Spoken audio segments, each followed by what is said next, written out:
Okay, guys, today I'm back and I'm going to have a conversation about a very touchy subject. So, before I begin this conversation, I'm going to post a warning. This conversation is not for everyone.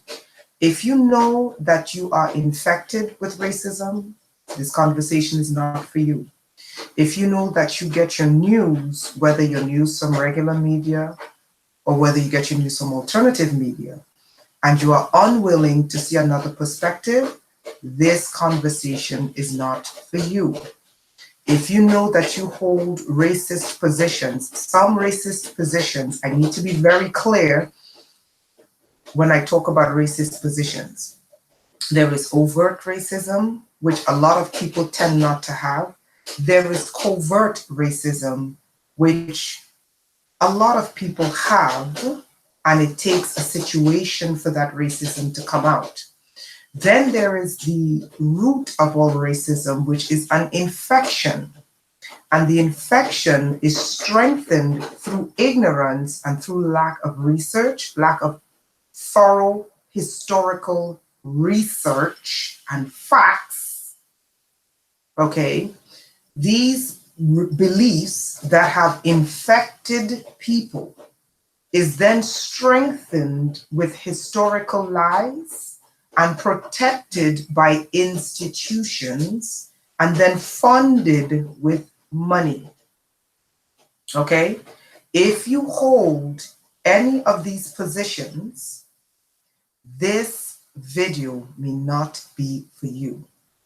Okay? Let me make that clear. This video may not be for you because I have to do this, and I'm going to do this because this is affecting the way how people who are, let me add one more thing. If you're of the opinion that all people are the same and all people are equal and racism doesn't exist, this video is not for you. You can bow out. Okay? So I'm giving you time for you to leave. Okay? Because this is a very touchy subject, but the reason why I have to go there is not because I like to talk about race. It is not because I am racist. It's because this programming is infiltrating people's minds. It is causing people in the public to have an unhealthy fear of Black people, and it is causing violence to be done against Black people unjustly, and it needs to be addressed. Okay? I am going to go very deep into some subjects. Okay, one subject I'm going to go into is the South African land issue. Okay, and I'm going to go into the historical context of the South African land issue. And I'm going to touch on subjects that most of you don't even know about or never considered, because they don't tell you these things because they have an agenda and a position to protect. And in order to have their agenda and in order to have their position, they have to paint the Black man or the Black woman as the boogeyman. And when they do that, there is a programmed fear. There is a programmed fear that has been programmed historically into the Caucasian race, particularly, well, both of them, both Caucasian male and female. Many Caucasians today have dealt with this programmed infection and have overcome it. But the vast majority of Caucasian people, they still have the infection dormant in them. This infection is dormant in them, much the same as a computer virus. And what occurs is that it takes a specific situation for that infection to rise to the top. And whenever that infection rises to the top, it always looks for a scapegoat or it always looks for a culprit. That culprit is always the Black race. Okay, so I'm going to go into some historical context. We're going to talk about the South African land issue. We're going to talk about the issue with the synagogue bombing, with the synagogue terrorist attack. We're going to talk about, because the reason why we're going to talk about these things is because you cannot be seeking truth. You cannot claim to be a truther and not realize that there is some things as Black extraterrestrials. You cannot be a truther and not realize that there are racist agendas. You cannot be a truther and not empathize with Black people as you would white people. And this is an issue. For example, when a terrorist attack occurs in Europe, the whole world prays for Europe. It's for Palestine, that the Palestinians would have their land and have peace. When something happens in the United States, the world prays for the United States. But when there are unjust wars going on in the Congo, no one sheds a tear. When there's a war in the Cameroon, no one sheds a tear. When a Black man is being gunned down in the street, somehow the media tells you it's his fault. Meanwhile, his hands are up.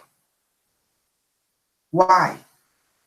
Because you're programmed, you're subconsciously programmed to hate Black people. And it is an infection. It is not your fault that you were tampered with genetically and infected with racism. But it is your fault when you don't deal with your racist infection. And I am postulating that when the Caucasian race came to this planet, they didn't just come to this planet. They came to this planet with an infection, which is not their fault. They were infected with a hatred of the Black race. They were infected with a fear of the Black race. They were infected with violence towards the Black race. And they were infected with an race. And it shows in a lot of truther channels. And it shows when people say color doesn't matter. Yes, it does, because the whole system is color-coded. It is color-coded, it is sexually coded, it is gender-coded, it is sexually organed-coded. What do I mean by sexually organed? If you have a phallic symbol, you will go higher in society than if you did not. Okay? It is sexually organ-coded. If you have a phallic symbol, you will climb higher on the ladder than if you did not. And the color of your phallic symbol will determine how high you will climb. It is religiously coded. For the West, it's Christian. For the Middle East, it is Muslim. For the Southeast, it is Hindu. And for the Far East, it is Taoism. It is politically coded. In the West, it is Democrat and Republicans. In Europe, it is the conservatives, the Labour Party versus the conservatives, and so on and so on and so on. But one of the infections that we're going to deal with today, because we're going to lift the veil, and I always tell people, my channel is not for everyone. Okay? My channel is not for everyone. And I understand that. And if my views, you do not come on this channel and tell me how to run my channel or how to have my views. If it is constructive criticism, I'll receive it. But if it's trying to get me to believe a certain way other than what I've experienced, good luck. It's not happening. I will delete you. We're going to deal with one of the infections today. And that infection is the infection for the subliminal hatred of Black people. It is not an overt hatred anymore. It is a covert hatred, but that covert hatred is rising up. We see it going on in South Africa, where they're already framing the lie of the propaganda and the argument that the Black race is exterminating white farmers. That is a lie, and I will prove it to you. Because I will not lead you astray. Because if they were exterminating, if they were genociding these farmers and it wasn't crime, I would say, look, Black people, if we genocide them, that blood is on our hands. And when the age turns, we have to pay for it. This is why I always tell Caucasian people, you see that violent, evil history you have?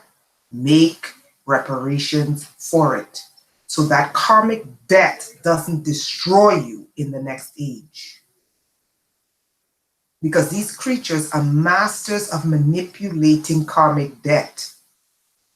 Because what they do is they get you to execute their will. They don't get their hands dirty. They get you to get your hands dirty because the karmic debt falls on you. Get it? They get you to do their dirty work. So the karmic debt becomes your debt.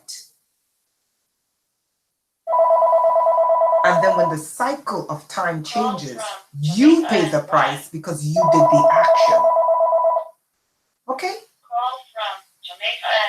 So I'm going to be talking about a very sensitive issue. Not everyone is going to like this issue. But if you bear with me, you will see that this is not being racist and having a racist position. Let me tell you something. I am black, okay? But I'm also black and a woman, and I'm also human. And I understand that the first thing people see in this world is the fact that I'm black. So I have an urgent need, as any other group of people on this planet. You want to see black people do well. You don't want to see them commit crime. You want to see them excel. You want to see them do good. You want to see them as a whole do better. But I have a second need. I'm a woman. I want to see women do well. All women. I want to see women excel. I want to see them do well. I want to see them away from crime. I want to see them spiritually develop. But then there's a third need, which is the most important. I am human. And I have a desire that all human beings have a right to life, a right to peace, a right to excel, a right to develop, a right to be free from implants, monitoring, slander, and trafficking, a right to voice their opinions, and a right to hold a position. So again, this video is not for everyone. So at any point in time, you're free to leave, because I'm going to delve into some very serious, heavy issues that need to be talked about. Because I'm sick and tired of people doing things and then blaming Black people for it. And then there are repercussions when Black people get blamed for things that they're not historically responsible for. And then what happens is that the ideology and the propaganda and the lies goes into the minds of the Caucasian race. Caucasians, you are infected with racism. You need to know this. When you were created on this planet, I'm going to tell you the truth of your history. You were created and put on this planet to destroy the Black race. Some of you have evolved out of it. Many of you have evolved out of it, but many of you are still infected. This is a programmed infection, much the way as a virus is in a computer, put into a computer. And this infection that was programmed into you wasn't done 1 year, wasn't done 2 years, and it wasn't just a racist infection that was put into you when you were brought to this planet. It's tied to, the racist infection is tied to a fear of extermination. And the fear of extermination, they've tied it, it's an MK Ultra they did on you when they brought you to this planet. The fear is tied to violence. When you are afraid that you're going to lose power, instead of dealing with the fears, you resort to violence. It is an infection that you're infected with. The infection is not your fault. The racist infection is not your fault, because you didn't have a choice when you were infected with this infection. But what is your fault is not dealing with the fact that you cannot treat a person inferior because of their melanin. And this infection is very deep, and it covers the four corners of this planet. And South Africa is their new template of re-sowing this infection with this land debate. And I'm going to show you the truth of South Africa. So when they come to poison your minds and lie and say that what is happening in South Africa is white genocide, I will show you that it is not white genocide. It is the result of oppression. And when wicked systems fall, when a wicked system falls, there's a set of things you see when wicked systems fall. It's crime. And there are four types of crimes that you see. These types of crimes doesn't occur everywhere, but you tend to find when a wicked system falls, you tend to find a specific set of crimes. The first set of crime that you tend to find is that the oppressed attacks the oppressors. The second set of crime, which is related to economics, because when you're oppressed, much the same as the peasants of Europe, we saw when the peasants of Europe, and I did a video on this, when the peasants of Europe were sick and tired of the feudal lords and the merchant class, what happened? They went to get equal rights peacefully. The feudal lords denied them the equal rights. What occurred? The peasants attacked their oppressors. This is what you're seeing in South Africa. It is not genocide. It is the oppressed who were economically, racially marginalized for hundreds of years. They got sick and tired of living like less than dogs, walking open sewers, not having access to healthcare, not having access to medical care, not having access to clean running water, not having access to proper food. What happens? It's the same thing when Europe was transitioning from a feudal society into a society that was more just, where the peasant class was fighting for equality. It's the same thing that's going on in South Africa. But the racist infection that has infected white people, they are lying and saying it's genocide. It is not genocide.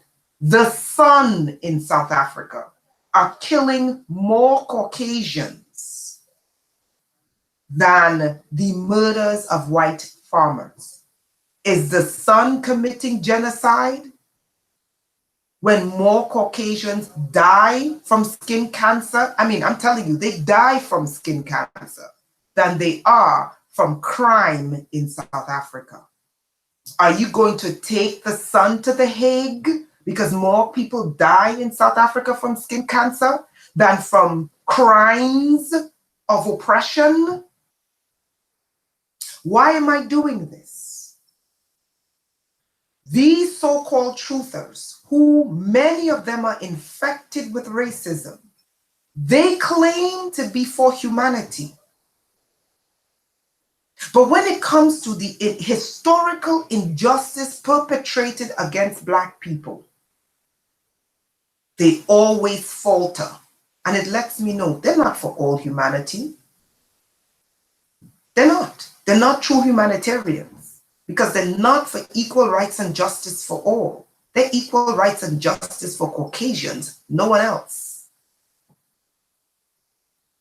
A true humanitarian wants all of humanity to be free and living in peace and working and being paid for it. There is a lie going around that there's genocide in South Africa on white South African farmers. It is not genocide. It is crime, and I will prove it to you. So if you follow me through this video, it's going to make you uncomfortable. But if you follow me through this video, you will understand where I'm coming from. So follow me, okay? We're gonna look at why the wicked feudal system that left Europe, because the peasant class, I did a video on this for a reason. The wicked feudal system that left Europe when the peasant class in Europe was like, we don't want this. They left Europe and they took the wicked feudal system to the four corners of the earth. They took it to the Americas, North, Central, and South America. We know what happened to the native population. They took it to Australia. They did the same thing to the Native American population. It's the same thing they did to them in Australia. They took it to New Zealand. The same thing they did to them in New Zealand. They took it to the Caribbean. They exterminated the native populations in the Caribbean. There's only like a handful of them on some islands. Most of them have been exterminated. Okay? They took it to Hawaii. They took it to the Pacific Islands. It's the same history there. They took it to Africa. It's the same history. But you have been infected that when it comes to Black people, the programming that has infected you will make you regurgitate and either go into a state of fear or make you go into a state of rage and denial. It's an infection. And in order for you to deal with this infection, we have to talk about it. Black people are not the boogeyman on this planet.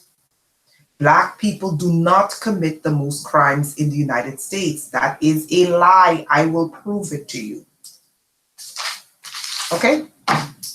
I'll prove to you that Black people do not commit the most crimes in the United States.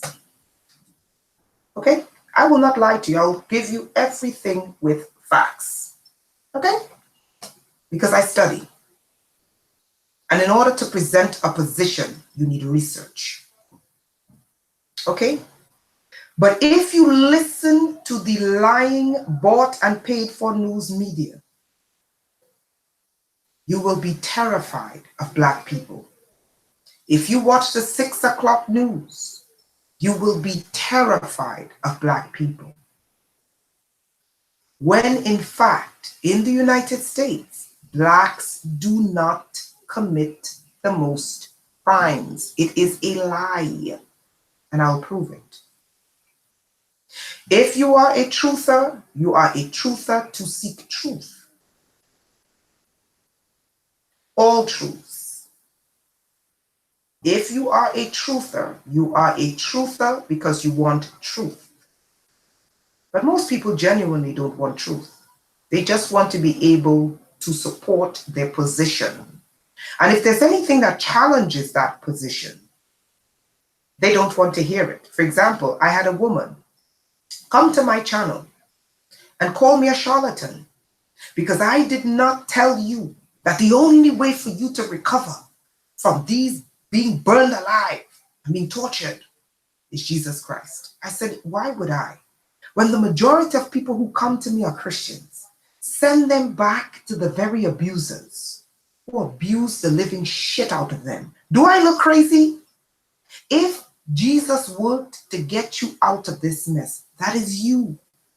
But what about all the victims who come to me by so-called Christians in the church who put them in this mess? Am I supposed to send them back to the very people who tried to kill them? Do I look crazy? Let's start the historical research. Now, I gave you the warning. You're free to comment. Please comment. I don't mind about comments, and ask me any questions. This is not to guilt white people. This is to deal with the racist infection. When the white race was brought to this planet, was first seeded on this planet, they seeded the white race as the exterminator race. And they encoded them There's two codes that's in them. There's two genetic codes that they placed into the white race. There's a clock that is ticking on the white race, which is self-extermination. And then there is another clock, the exterminator clock. And I need the white race to grasp this. And I will prove it to you. With the birth rates of the white race declining rapidly. This is how wicked these creatures are. And this is why these truthers, these so-called racist, infected truthers will never tell you this. Because they're going to hold on to white supremacy as long as they can and not tell you the truth of your infection. But I don't care. You need to understand that when you were brought to this planet, you were encoded with two things: a time clock of your own extermination and an exterminator time clock to exterminate the indigenous populations on this planet. So while you're busy being used to exterminate the indigenous population on this planet, your own time clock is ticking away, exterminating you. And these truthers are not telling you this. You know what they're telling you? They're lying and they're telling you the boogeyman is the black man.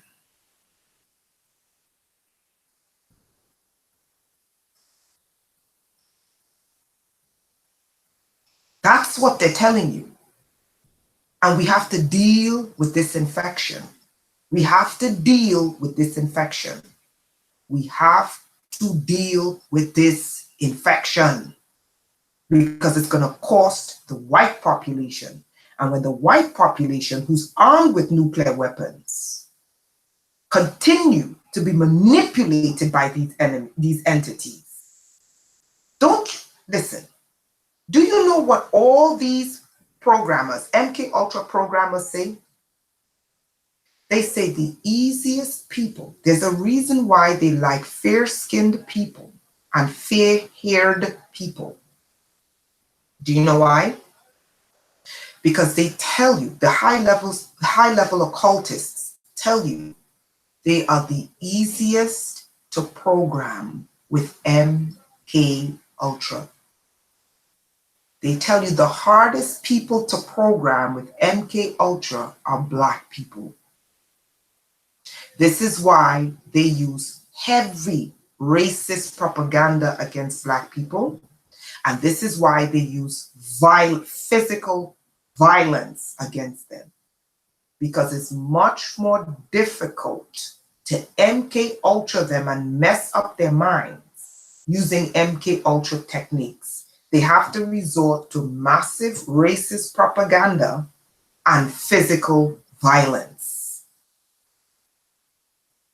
Okay? Whereas these high-level occultists, they tell you it is much easier to manipulate and to program fair-skinned people with fair eyes and fair hair.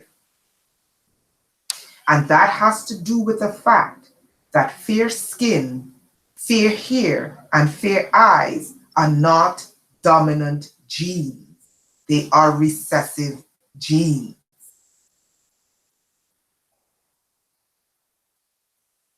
Okay? We have to deal with this cosmic infection.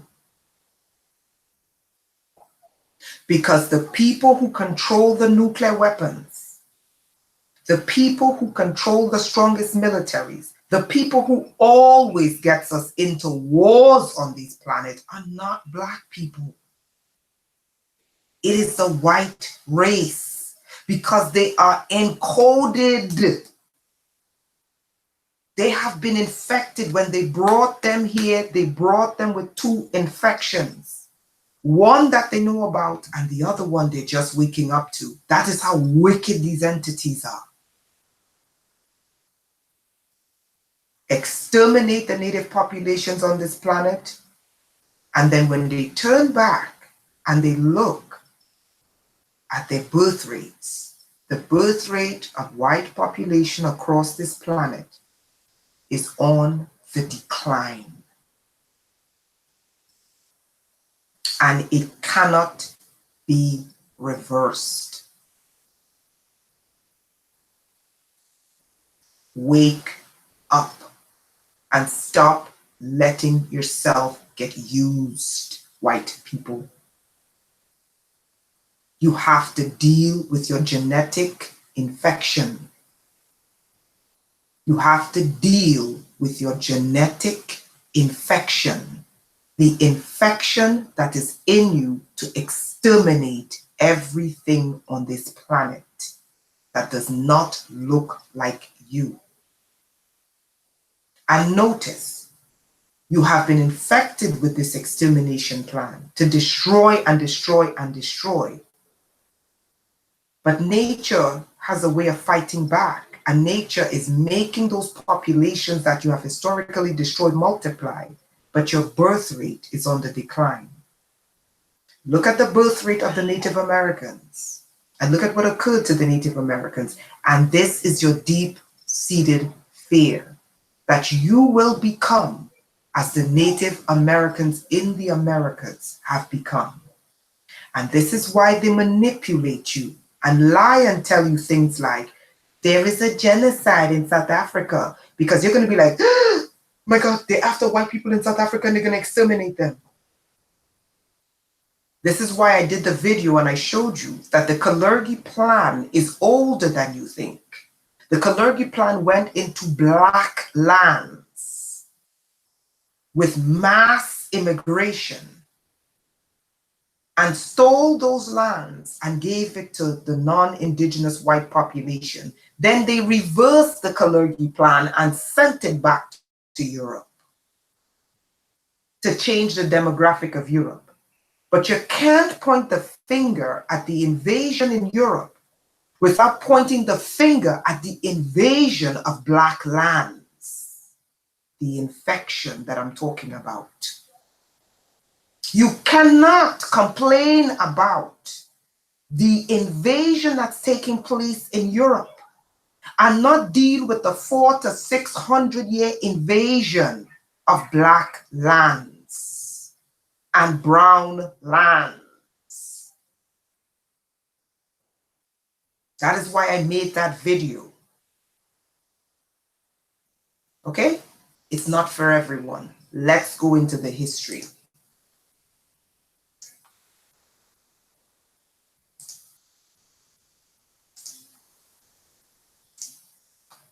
Okay, so now we're going to look at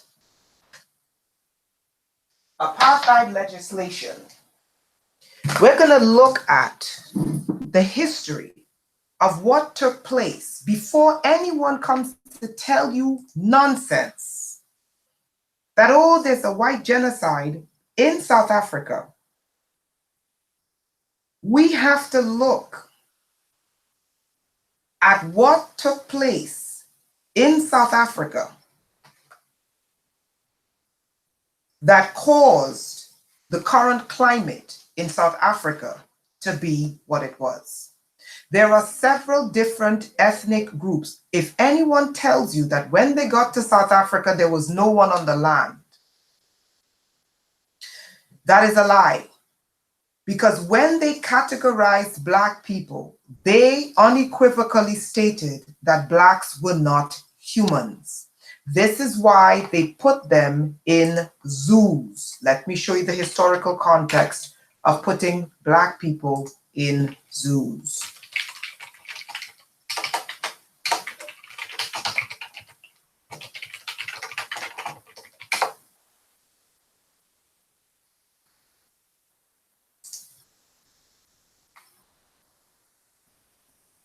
Okay? Human zoos.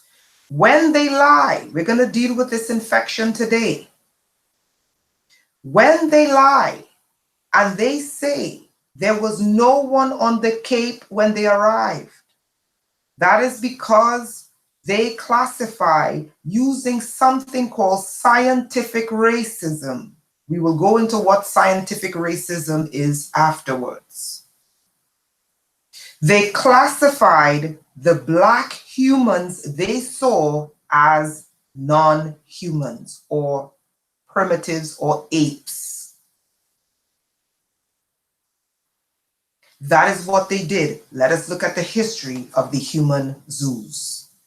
Human zoos, also called ethnological expositions, were 19th, 20th, and 21st century public exhibition of humans, usually in a so-called natural or primitive state. The displays often emphasize the cultural differences between, look at this, Europeans of Western civilization and non-European peoples. Let me stress and have some more specificity as to who the non-Europeans were, who they classified as animals in a zoo, Black people.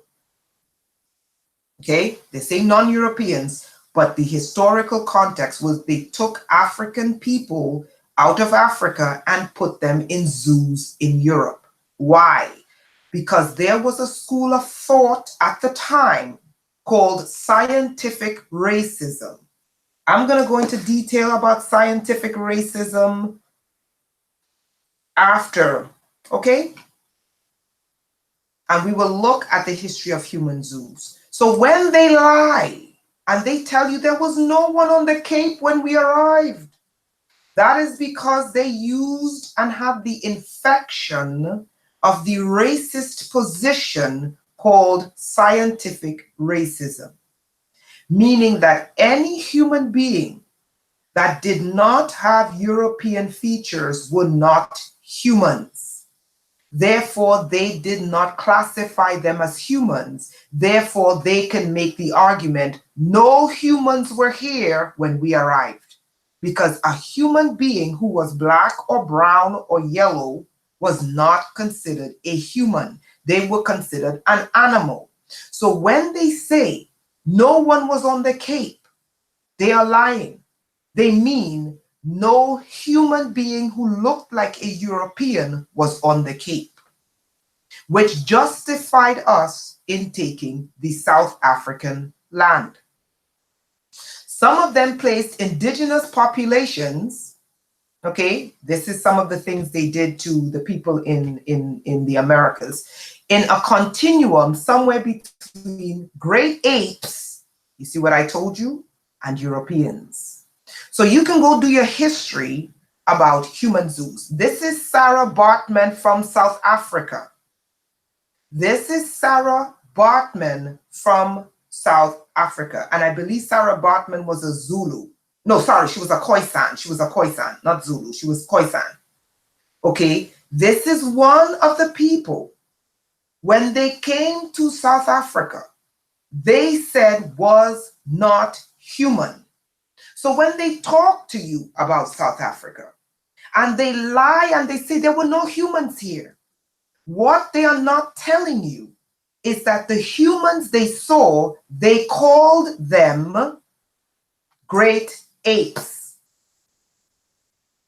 Because the school of thought at that time was scientific racism. And I'm going to have to break down scientific racism for you to understand what I'm talking about. Now, Sarah Bartman was from South Africa. And Sarah Bartman was put on exhibition all across Europe. And I mean, if you go into the history of Sarah Bartman, it's horrible. She died of some sexually transmitted disease because they literally used this woman like a breeding ground. Okay? All right, so that's partial history. Let's go into scientific racism really quickly so you understand what's going on in South Africa. Okay? Let's understand scientific racism. Okay? Let us understand scientific racism. Okay? When you're trying to understand the infection called supremacy, you cannot understand the infection called supremacy or white supremacy without the most recent pseudo-scientific position called scientific racism. And here we're going to look at what is called phrenology. This is what we call phrenology, which is the study of the lumps or bumps on the brain, which posits the idea that the bigger the cranial mass, the more intelligent a person is. Let us look at the pseudoscience of race and intelligence, the second pillar that was used when the feudal lords left Europe and went into the four corners of the earth with their racist infection and stole, genocided, homicided, murdered, raped, pillaged, and plundered the native peaceful population. If they were savages, they would have eaten them, people. They lied and they called them savages because they did not dress for cold climates. That is another scientific racist position that I cannot go into right now because I don't have the time. The main reason behind the scientific racism when they encountered these so-called savage nations, the so-called savage peoples did not dress for cold climates. Dumbass, because you were in a hot ass climate. How the hell? Anyway, let me try to be, let's go into scientific racism. Scientific racism, which is much of the racism you see today. This is the most modern root of the racist infection. And I'm going to go back in history and I'm going to read you some things in history where Black people were respected on the four corners of the globe.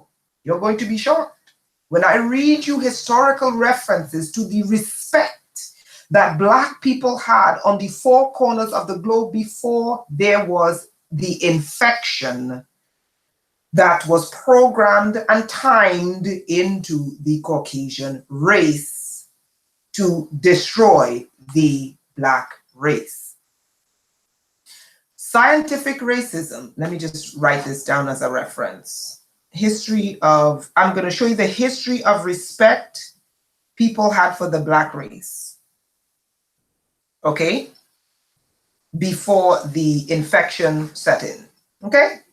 Again, this is not for everyone. This is for those who seek to deal with their infection. And this is for those who seek to rid themselves of their infection. It is not for those who love their infection, love to have the virus of racism running and flowing through their veins. This video is not for everyone. If you know you get afraid when we talk about injustice, this is not for you. If you know your answer is Jesus, Jesus, and religion, and Bible, and Allah, and all this stuff, it's not for you because Allah was there when the Black race was being treated like shit, and Jesus was there when the Black race was being treated like shit. None of them helped. Let us go into scientific racism.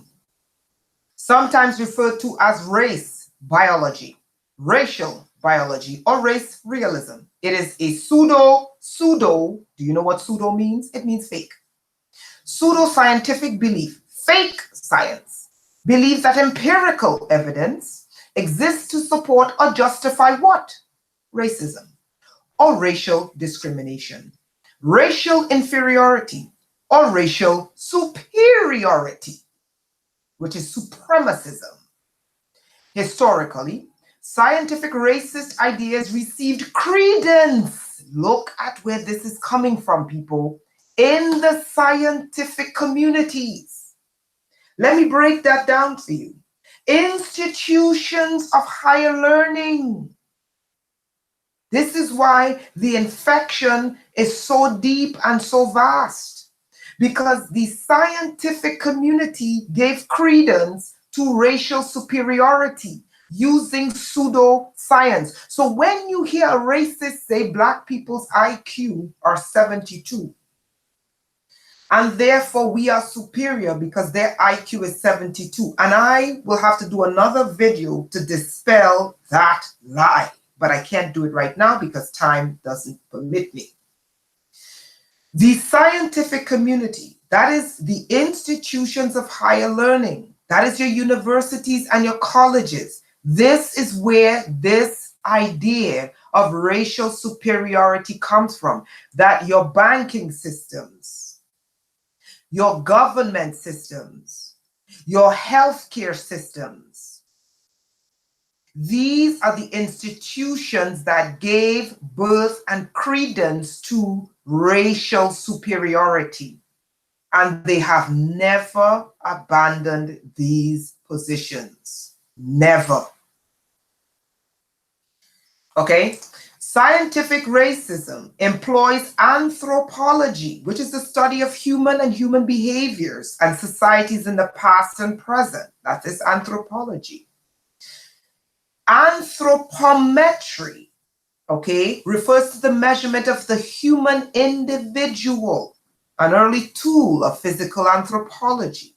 It has been used for identification for the purpose of understanding human physical variation. Or paleoanthropology, craniometry or craniometry, which is the study of the brain, okay, the study of the lumps of the brain. This is craniometry or craniometry, okay? This is what this is right here.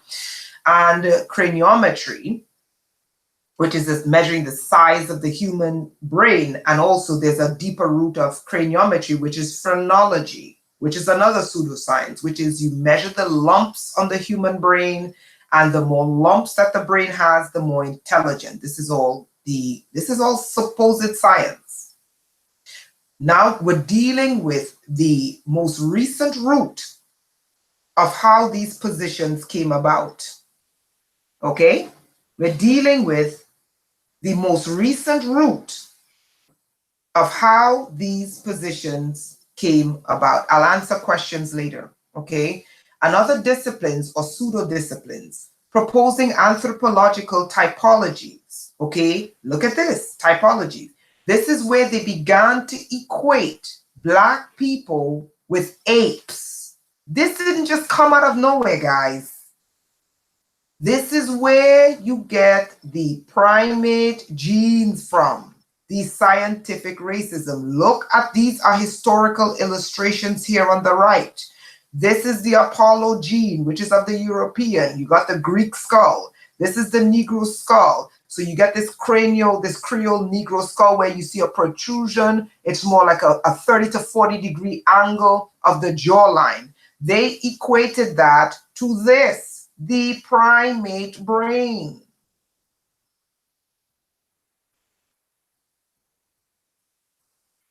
Okay, this is where you get these positions of the primate brain in relation to the so-called primitive brain in relation to the so-called inferior race.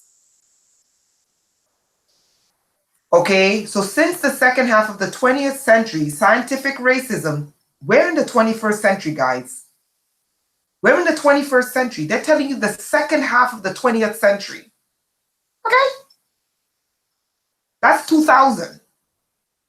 Okay? 1990s. Okay, since the second half of the 21st century, scientific racism has been criticized as obsolete and discredited. Look at this. Yet historically has persistently been used to support or validate racist worldviews based upon the belief in the existence and significance of racial categories and hierarchy of superior and inferior races. Let us look at the progenitors of these racist ideologies. During the Age of Enlightenment, 1650s and 1780s. Does anyone remember the little history class we did on feudalism? When did feudalism leave Europe and go out into the four corners of the earth. The 1600s. When did feudalism, you guys think I'm lying? We're going to get to the South African issue soon. Okay?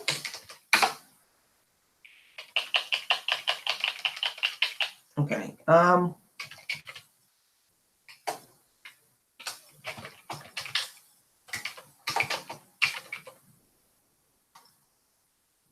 Guess it's IE, right? Okay. Let's see it. 5th to the 15th century. Guys, do you see the timeline I'm showing you? In the history of Europe, the Middle Ages or medieval period lasted from the 5th to the 15th century. 15th century. Okay? Look at this. During the Age of Enlightenment, that's the 1650s, that's 17th century, to the 1780s. Okay? Look at the timeline, guys. Concepts of monogenism and polygenism became popular, though they would only be systemized epistemologically, during the 19th century, they are messing with my brain and these words to make me sound stupid.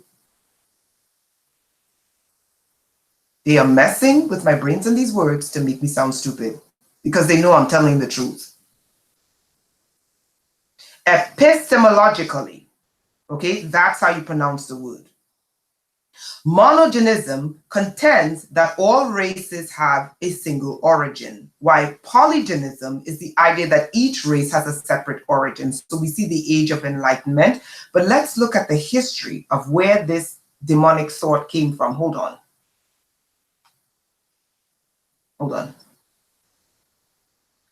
Thomas Jefferson is part of this as well, okay? Where he, even though he had, he was busy raping Black women, he sure as hell believed in the separation of races, okay? But the racial theories, here we go. The scientific classification established by Carl Linnaeus is requisite to any human racial classification scheme. In the 19th century, unilineal evolution, meaning one line of evolution, unilineal evolution, one line of evolution, meaning all people from all parts of the world came out of one line, was a conflagration of competing sociologic and anthropologic theories proposing that Western European culture was the acme of human socio-cultural evolution. So we see the position here. We see the position that under unilineal evolution, Western European culture was the acme or the height or the pivot or the point of sociocultural evolution. Okay, and what did they use to defend this? The Christian Bible. Okay, the Christian Bible was interpreted to sanction slavery. Okay, the Christian Bible was interpreted to sanction slavery. What is sanctioning slavery? Allowing slavery. It gave them the religious position to enslave. Okay? And you can go on and you can read that. But let's look at the origin of the species. Now, Darwin wasn't in fact the originator of this. But it was someone who interpreted Darwin's work, and I always forget his damn name. He interpreted survival of the fittest and the origin of the species to posit racist, supremacist views. Okay? It wasn't Darwin himself, because in Darwin's writings, which I read, Darwin had this type of apathy or sympathy towards colored races, and he was like, no, they're just little children. I mean, he was just as crazy, but he wasn't as crazy as people who used his work, which was stolen, who used it because the origin of the species was actually stolen work. I mean, these people are crooks. But his work was interpreted to posit the idea of racial superiority and racial inferiority. Okay, and I think somewhere here they have the person who took it. I can't remember who is it. I'll find it, but I can't remember who the person. But we're gonna move on from this. Okay, Charles Darwin's influential 1859 book on the origin of the species did not discuss human origin. The origin of the species, I believe, from what I remember, was botany. Okay, it was mostly like plant life and stuff like that. The extended wording on the title page, which adds by means of natural selection or the preservation of favored races in the struggle for life, uses the term races as an alternative to varieties because he was studying the taxonomy of plants, not humans. But his work was taken, even though Darwin stole the work, his work was taken by one fellow, and I can't remember his name for the life of me. He took his work to mean human beings. But Darwin's origin of the species was studying botany. It was the study of plants. Okay? The first use in the book refers to several races. For instance, of cabbage. Okay? So we understand that. Okay? So let's look at this. In Richard Weichart's 2004 book, From Darwin to Hitler, Evolutionary Ethics, Eugenics, and Racism in Germany, he claims, Darwin clearly believed that the struggle for existence among humans would result in racial extermination. In Descent of Man, he asserted, at some future period, look at where this mindset is coming from, guys, not very distant as measured by centuries, the civilized races of man will almost certainly exterminate and replace throughout the world the savage races. Are you guys there? Are you guys following? Okay, we're dealing with the root. Okay, we're dealing with the most recent root of the infection. So we see Richard Weichart's eugenicist, racist, supremacist extermination plan to literally exterminate all non-European races from off the planet. And he misinterpreted Darwin's origin of the species, which Darwin stole from someone else. Darwin actually stole that thesis. He misinterpreted the origin of the species, which was discussing plants. It was not human. And plant survival, and how plants preserved themselves and had a favored status in the struggle of life. It was plants, not humans. The stolen work was then misinterpreted to mean that the struggle was the superior European races to exterminate all non-European races. This is the mindset that permeated. This is where we're dealing and delving into the root and the psyche of the infection. Okay, so you can go on and you can read about this. Okay, about craniometry. I'm trying to pronounce it the way I know how, and as an American, so you understand what I'm saying, and I'm messing up the two words in my head. So it's cranial, which is brain, and metry, which is measurement. Okay, so it's craniometry, as an American would say, or craniometry, as someone else would say, and physical anthropology, which is the study of the brain and the study of people groups in their society, and so on and so on. Okay, so you can read all about monogenism and polygenism. Okay, polygene, monogene. Mono means singular, genism related to the gene or the origin going back to one place. Poly being many, genism meaning many genes originating out of many places. Okay, so you could read about the history of where this school of thought of scientific racism came about. Okay, then you study the human zoo, because I want you to have the minds. Why am I doing this before I go into South Africa? Because you need to go back into the minds of the people who created the South Africa that built the institution of oppression and apartheid. before you can open your mouth and say it's white genocide. It is not white genocide, because we see your scientific writers clearly saying that they have a quest to exterminate. Look, it's here. Richard Weikart, where he misinterpreted, because I read Darwin's writing. Darwin was not a eugenicist. He was not a eugenicist. Well, it wasn't his writing, it was a stolen thesis, sorry. But he's using and misinterpreting Darwin's Origin of the Species as a means of extermination and genociding all non-European races. Richard Weikart, study him, know him, learn about him. Okay? So we have a frame of mind, okay? You're going into this, understanding how these people thought. If the person was black or brown, they were not considered human. Therefore, when you entered their lands, by your God, using the Bible, gave you the right to take their lands. And I'll show you the scriptures they used. Okay? The scriptures they used in the Old Testament. Those of you that think the church wasn't a part of this, you're delusional. You don't study history. Okay?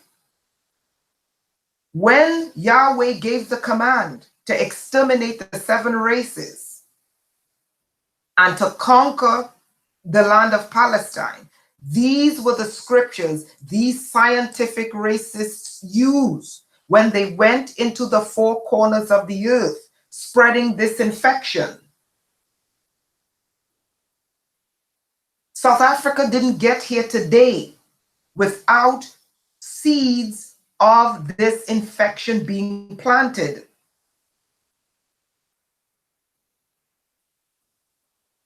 And anyone who is against the black South Africans getting their land, A, you don't know history. B, you are infected. And C, you're being lied to. Let's look at the scriptures they used.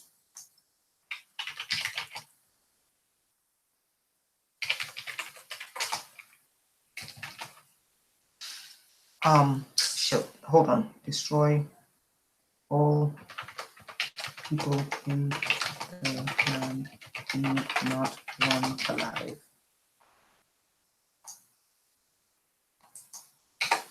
Okay, the 7 races. Okay, yeah, here we go. Okay. Okay, this is just one for the Amalekites. These are scriptures they use. Now, some would say, oh, they misinterpreted scripture. A lot of these people believe they were on a mission. I have to give you the historical context. Why? Because you have to understand the mindset of these people. Before you begin to discuss South Africa, you have to understand the infection. You have to understand their worldview. You have to understand where they came from. They came out of Europe, running for their lives because the peasant class in Europe wanted to cut their heads off for not giving them equal rights. They believed in the divine right of kings and the divine right to rule. That wasn't just the king. That was the king, that was the merchant class, and that was the noble class that believed in this. And when they left Europe, they took this infection into the 4 corners of the earth, and they took the Bible with them. And they used scriptures like this. When they saw a black African in South Africa, there's a historical teaching that the Amalekites were not human. Does it sound familiar? Scientific racism said that the so-called non-white European races were savages. They were not human. There's a teaching that says the Amalekites were not human. But nowhere in the Bible does it say the Amalekites were not human. It said they were giants. Yahweh says, now go attack the Amalekites and totally destroy all that belongs to them. Do not spare them. Put to death men, children, infants, cattle, sheep, camel. Do I need to show you the history of slash and burn in the Americas? Do I need to show you the history of slash and burn and how they use this Bible to slash and to burn everything? Men, women, children, infants, cattle, sheep, donkeys, and camel. That is slash and burn. And then after they did that, Yahweh said the land was theirs. This is the mindset of what happened in South Africa. And South Africa is just one country. But when you have ignorant people talking about, oh, there's white genocide in South Africa, which there is not, and I will prove it. There is crime in South Africa because of hundreds of years of this, of oppression. And when wicked systems fall, like apartheid, which just fell yesterday,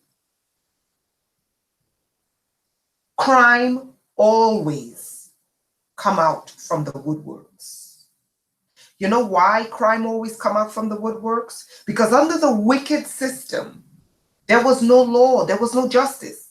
If you did something, they came and got you by night, and I'm going to show you all of these things, and buried you in a mass grave. Let's go to South Africa. So that was to give you the mindset, the frame of reference of what these people thought and how they were thinking. Let's look at apartheid legislation, 1850s to 1970s. Guys, it's 2018.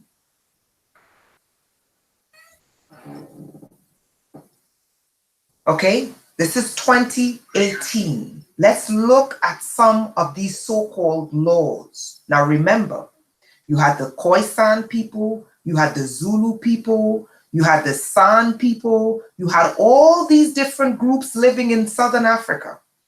And when these enslavers came in, they said, no, there's no human beings here. But I gave you the historical context of why they said there's no human beings here. Because anyone who did not come out of Europe, not just come out of Europe, they had to be wealthy, was not considered human. Okay, that's why I had to give you the mindset of these people and what allowed them to go across the four corners of the earth and spread this infection everywhere. 1856 to 1910. This is South African history. Anyone can go and look at this. I'm not making this up. Go look it up yourself. Okay? Masters and Servants Act. Now, where did we see that before? Does anyone in my history class remember where we saw those two words before? Masters and Servants Act. Does anyone in my history class remember where we saw those words before? Let's take a look at where we saw those words before.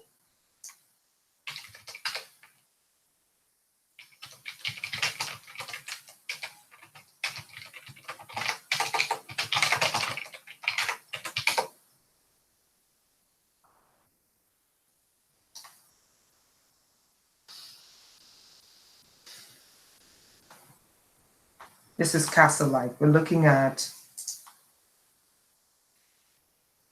okay? Do you guys see the full circle of what we're talking about here?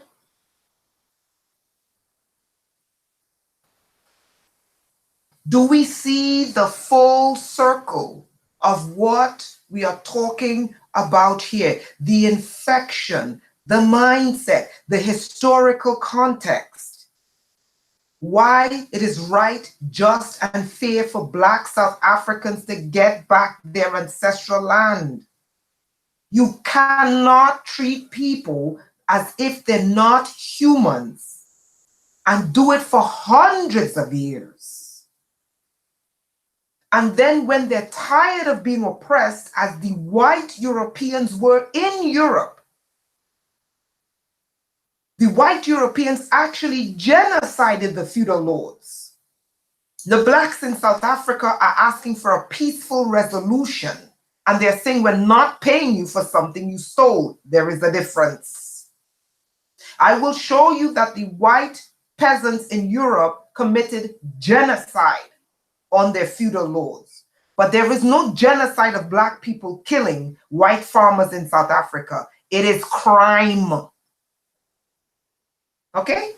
That is the difference. So we see here, when we look at the laws that began to be put in place on Black South African land, the first thing we see is feudal language.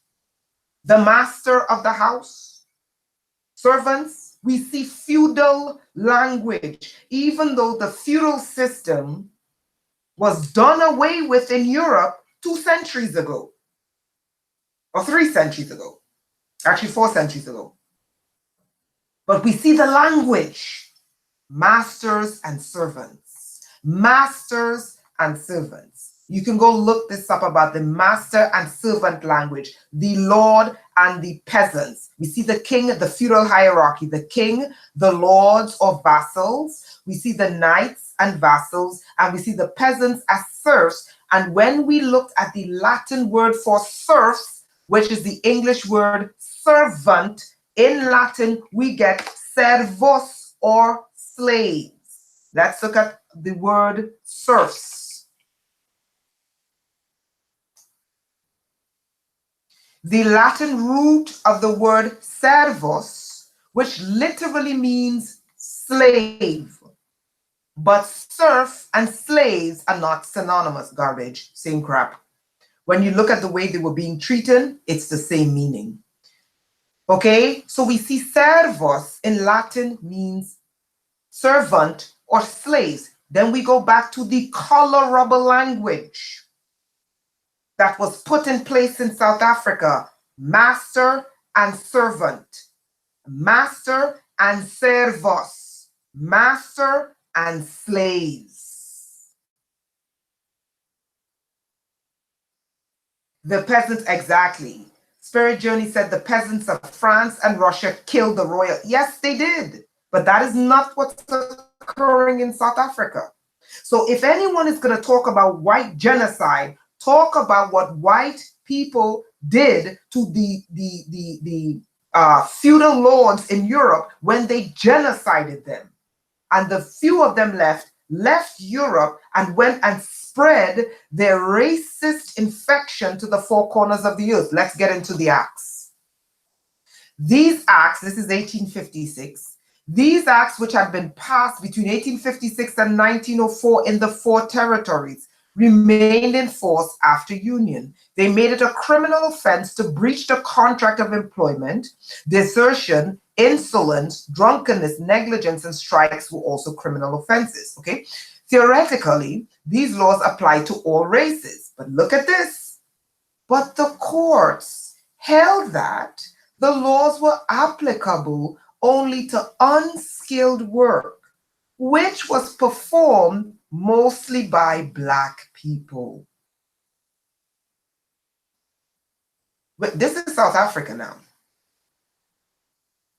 Mines and Works Act, number 12, 1911, permitted the granting of certificates of competency for a number of skilled mining occupations to whites and coloreds only. Coloreds in South Africa does not mean indigenous people, Black people in South Africa. The coloreds in South Africa were considered the San, the Khoisan, and the Indians that were brought into Africa. The Hindu Indians that were brought into Africa. These certificates were given to white on Black South African land, was given to whites and coloreds only, meaning that the black people in 1911 on their own land could not get a certificate to learn how to mine their own land. The Black Land Act, number 27 of 19 June 1913, prohibited blacks. Prohibit, what is the meaning of the word prohibit? To bar blacks. Prohibited blacks from owning or renting land outside designated reserves. Approximately 7% of land in the country, the reserves that they call townships, which is worse than ghettos, was given to the whole black population. And the whole black population had to live on 7% of the country's land. This was a law. And this law is still in place until 1991. Commenced June 1913. Repealed by Section 1 of the Abolition of Racially Based Land Measures Act, meaning that owning land on black land in a black country of your black ancestors was a crime until 1991.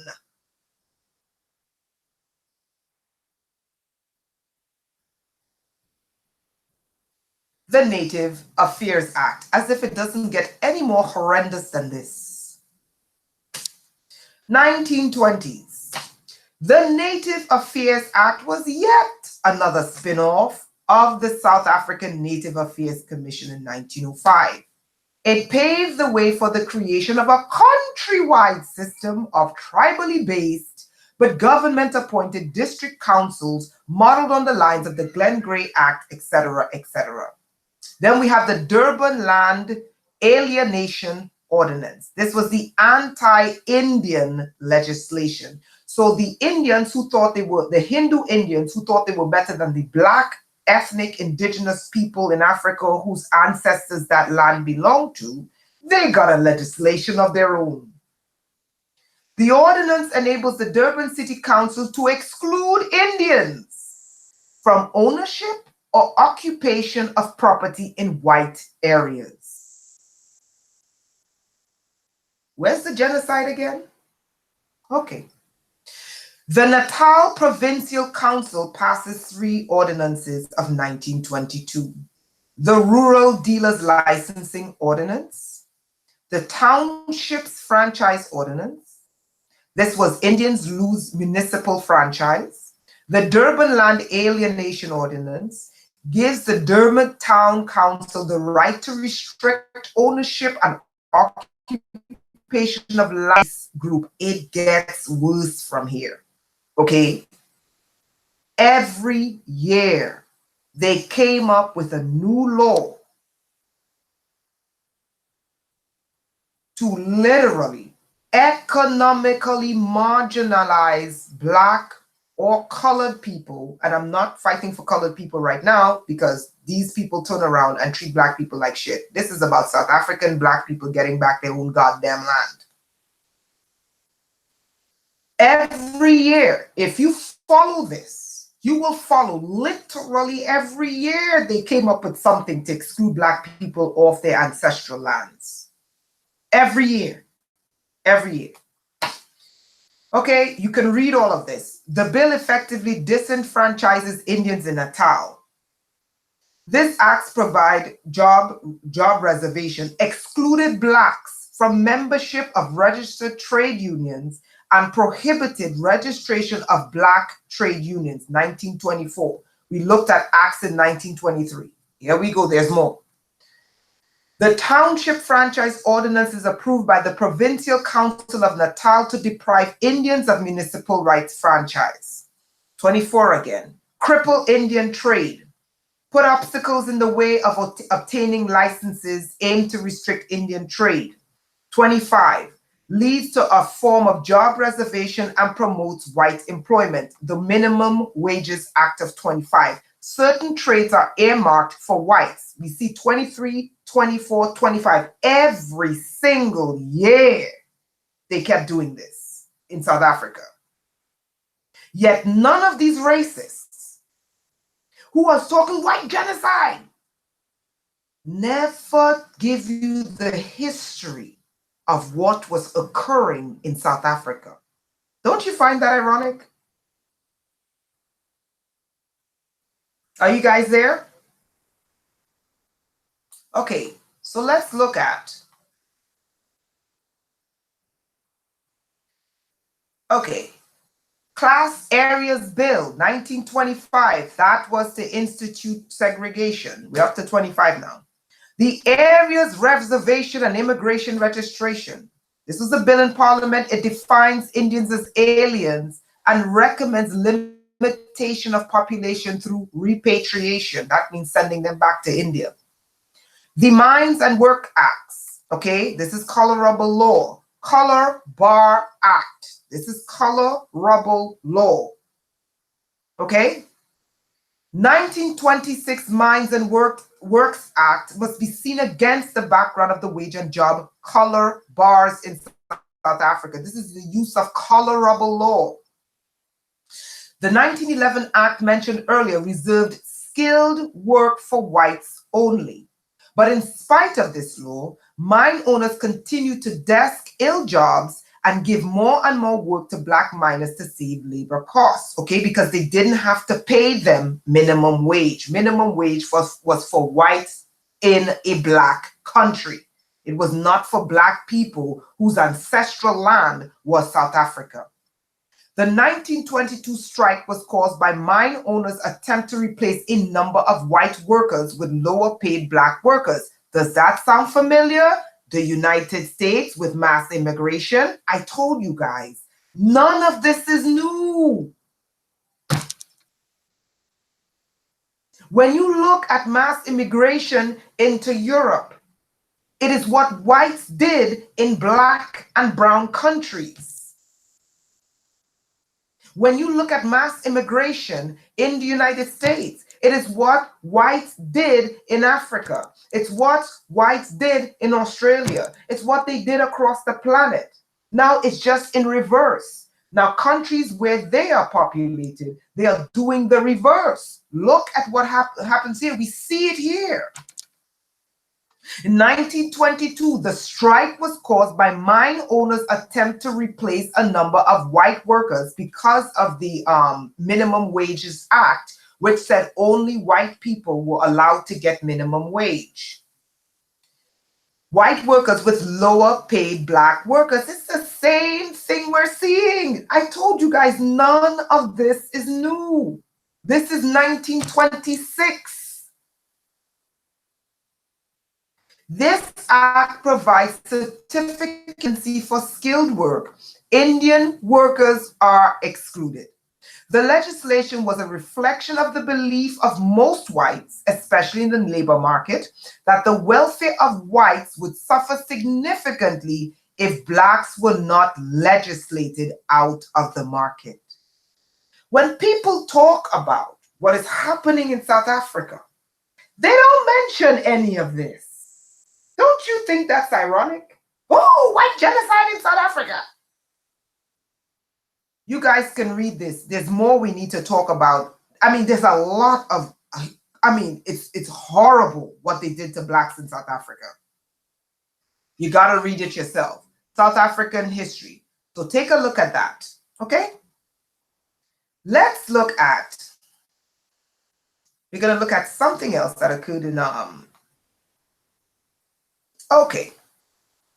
So let's look at the black concentration camps, okay? We're going to look at the black concentration camps, okay? Let's look at, when they talk, oh, white genocide in South Africa. Garbage. There is no white genocide in South Africa. There's crime because of the 300 years of this shit. because you didn't resolve your land issues in Europe, and your land issues, and your ethnic issues, and your economic issues. When you didn't resolve this with your feudal lords, your kings, your nobles, they took these positions to the four corners of the earth and did it to us.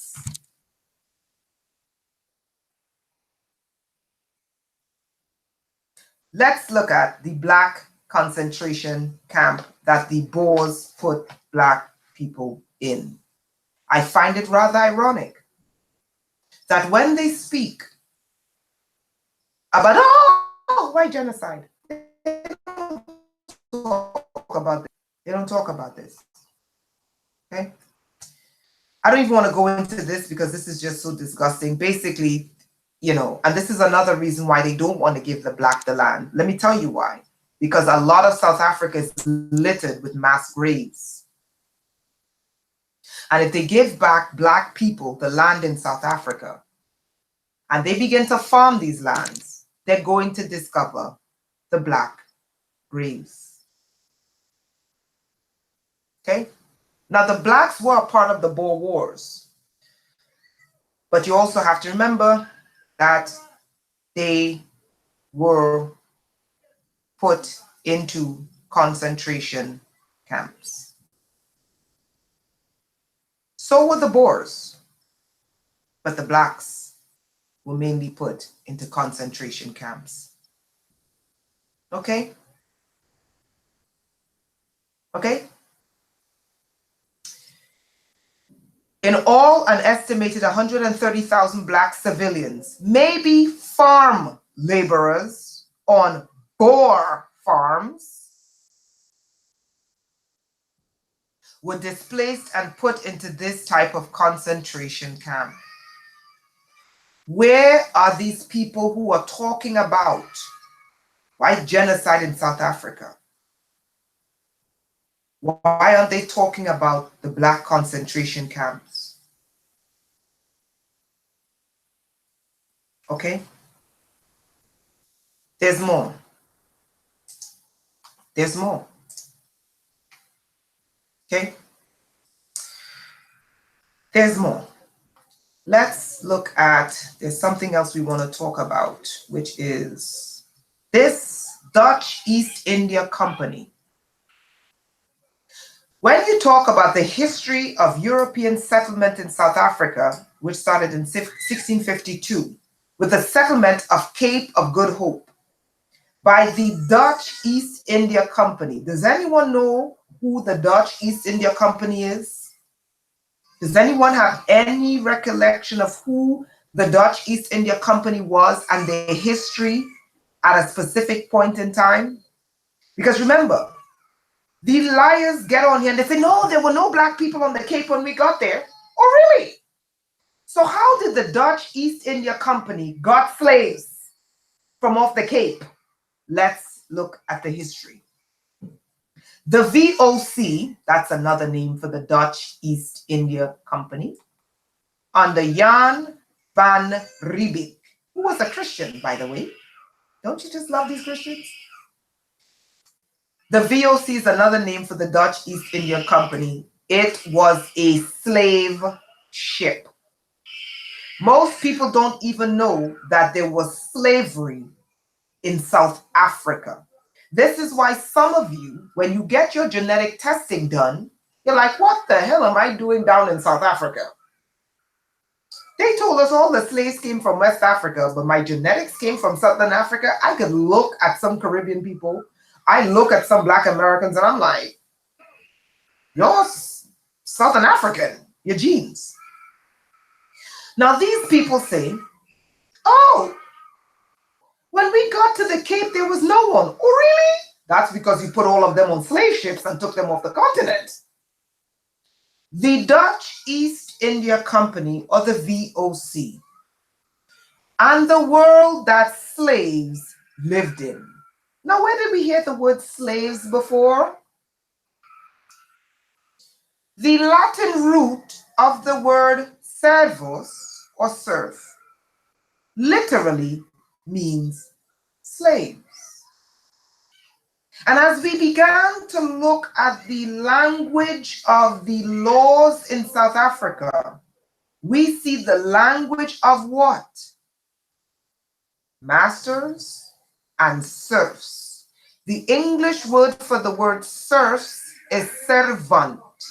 The Latin meaning of the word servus means slave. Enter the VOC and slavery in Southern Africa. The VOC is historically a slave ship. But when they tell you about genocide in South Africa, they don't tell you about the history of slavery on the Cape. They tell you no one was there when we got there. Oh, really? If no one was there when you got there, how come the Dutch East India Company was taking slaves off the Cape?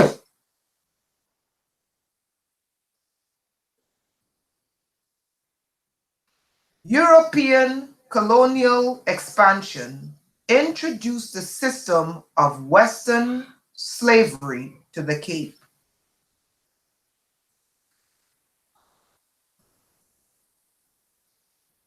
Let me read that again. European colonial expansion introduced the system of Western slavery to the Cape. These people lie and say there were no people when they got there. The slave ships arrived there. Of course, there were no people, because the people you saw, you called them monkeys and not humans. And the ones that you put on your ship, you took them off the land and brought them to other places as slaves. But people were there before you got there. Most people never even knew that slavery was in the southern reaches of Africa. It was a four-cornered brain drain. They brain drained Africa from the north, the east, the south, the west, and let me not exclude central. In many places, slavery went hand in hand with colonialism. The Cape was colonized by the Dutch East India Company. That was a massive slave ship. Do you know who was responsible for that slave ship? The merchant class of Europe, who were a couple centuries before lost their servos or their servants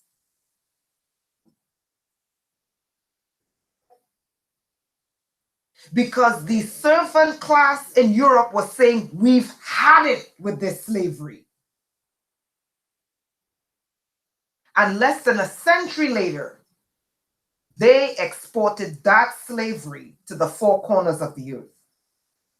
The VOC was a Dutch commercial company with the sole purpose of establishing settlements in the colonies to increase profit.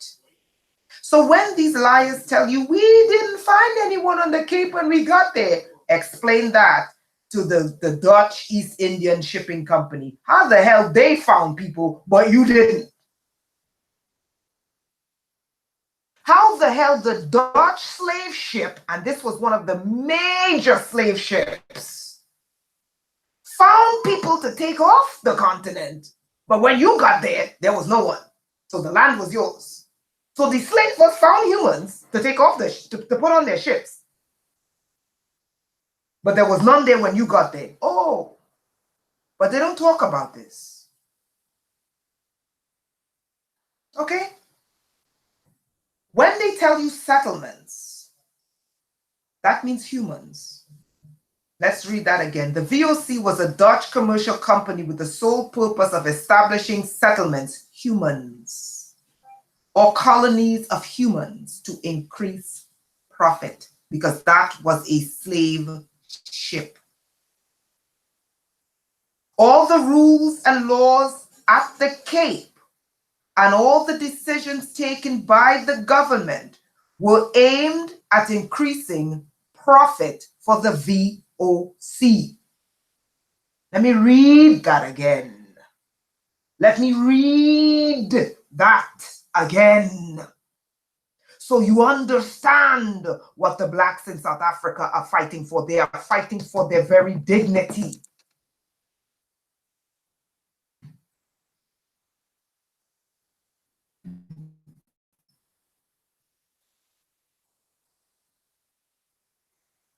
Ancestral land.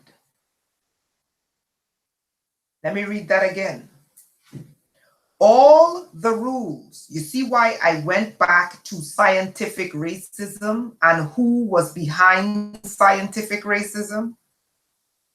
You're going to understand why I gave you a frame of reference for scientific racism and who inculcated and created the structure of scientific racism and who protected scientific racism, and why is it that the infection of racism today is not dismantled.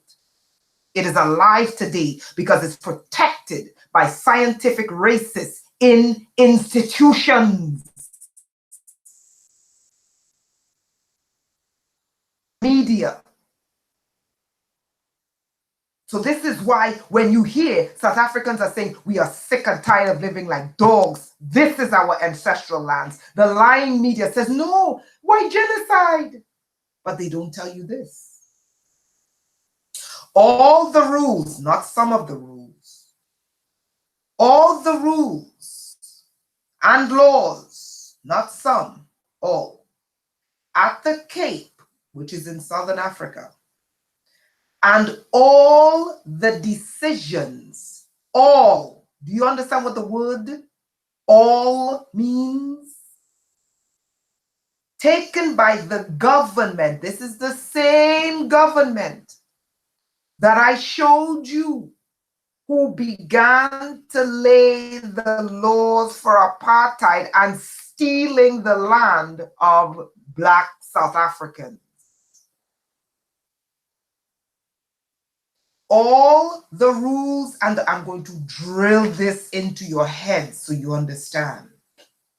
At the Cape, and all the decisions taken by the government were aimed at increasing profit for the VOC, was aimed at increasing profit for the slavers.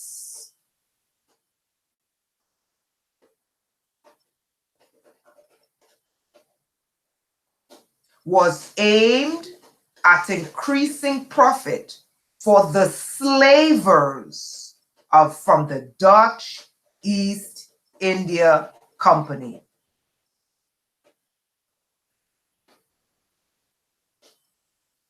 The welfare of the people who lived at the Cape was less important. And when slavery was abolished, what do we see start happening in South Africa when they abolished slavery worldwide? Apartheid. That's where we began to see those laws. They couldn't take the Black people off the continent after slavery. They said we have to do something with them. And that's when they began every single year creating these laws to steal their land.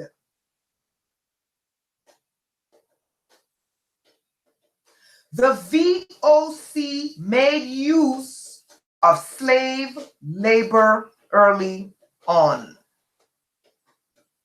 And you can go on and read the horrible history.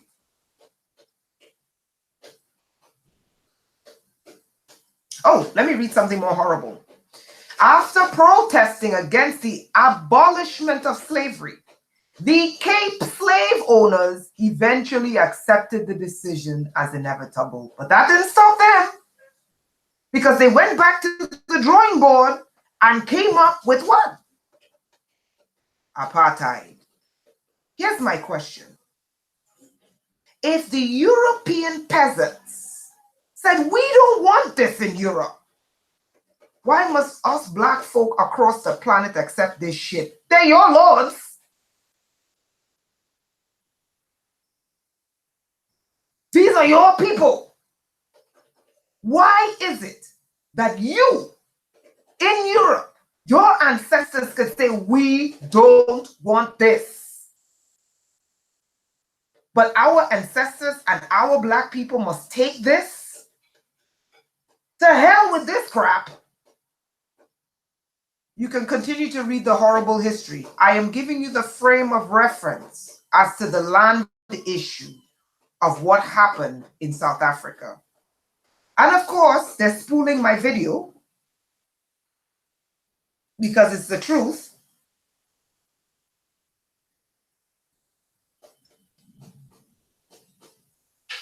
Okay?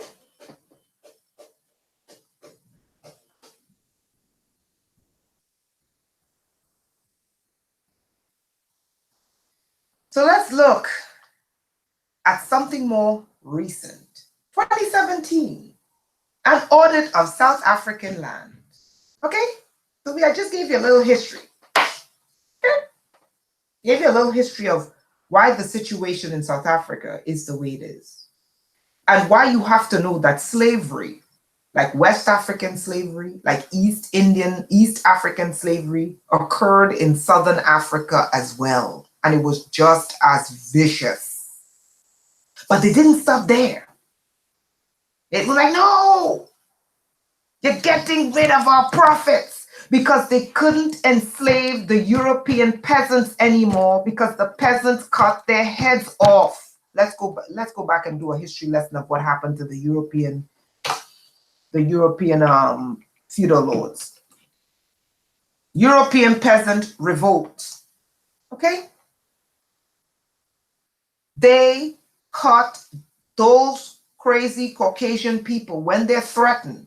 I told you, they're encoded with fear and encoded with violence. When these Europeans did not get what they wanted, which was land and equal rights, they cut the heads off. And a lot of these monarchies were dead when they were done. Okay? French Revolution rings a bell. Let's look at the peasant revolt of Europe. Okay. Feudalism was a popular system of government, again, in the Middle Ages, or the medieval. I'm not going to go into that. Serfs would work the land, slaves would work the land for the vassals and the lords who owned it. These slaves, we looked at the Latin root of the word serfs, which is slaves. Whenever they try to tell you there's a difference between slaves and serfs, I'm telling you the way they treated them was slaves. These slaves worked the land for the vassals and the lords who owned it, because the serfs owned nada, in exchange for protection. It's deeper than that. It was in exchange for their very life. I could go into some of their crazy ass laws where, when a man gets married, the king and the nobles had to have to put his royal seed in the man's wife before the man could have sex with his wife. I mean, they were beyond slaves, and they were right to revolt. But when black people are like, hey, listen, this is our land, we've had it with this shit, all of a sudden you cry white genocide? Oh, shut the hell up. However, some people became upset and unsatisfied with its way of life. They were tired of being treated inferior and worked as slaves. So why is it that Europe could rebel against their own noble classes, their own royal classes, in pursuit of equal rights and justice? And when black people do it on black land, you lie and cry genocide.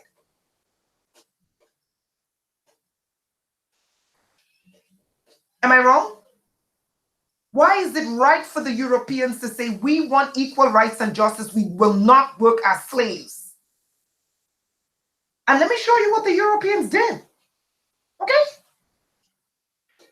These Europeans mean business. They're not black people. They mean business.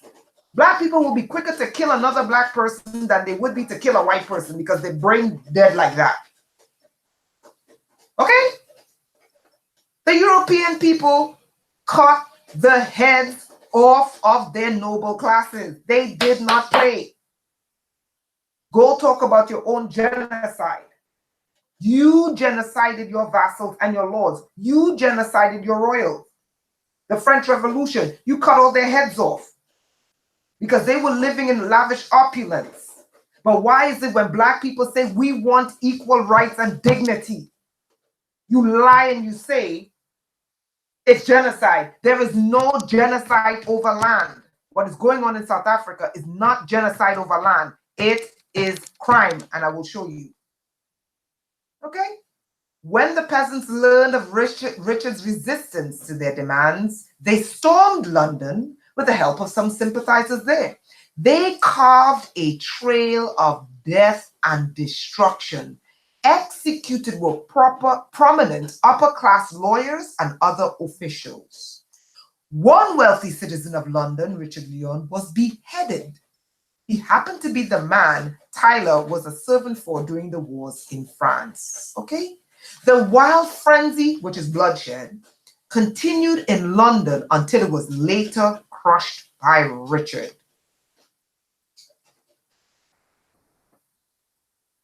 Okay?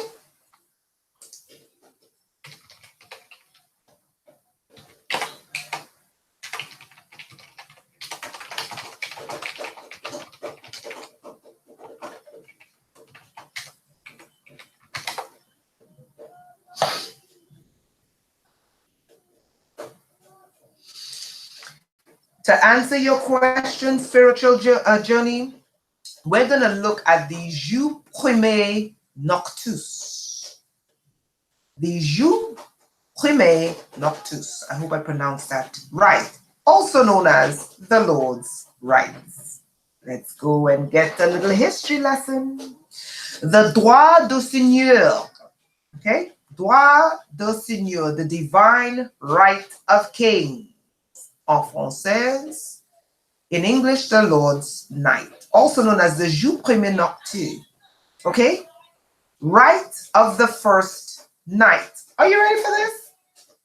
Refers to a supposed legal right, look at the time again, in medieval Europe, allowing feudal lords to have sexual relations with subordinate women, in particular on their wedding nights. Do you see what Europe was rebelling against? Let me show you this occurring in the United States. Let me show you this. The droit du seigneur. Let me show you this in the United States. Let me show you. Okay? Let me show you. Explain this shit. Let me show you.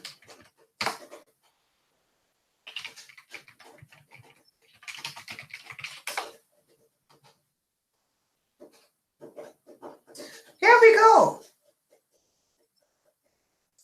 Master and slave relationships. Now, where did we see those two words again? When they were enacting the draconian post-slavery laws in South Africa. They called the colorable law masters and servants laws. It's the same beast.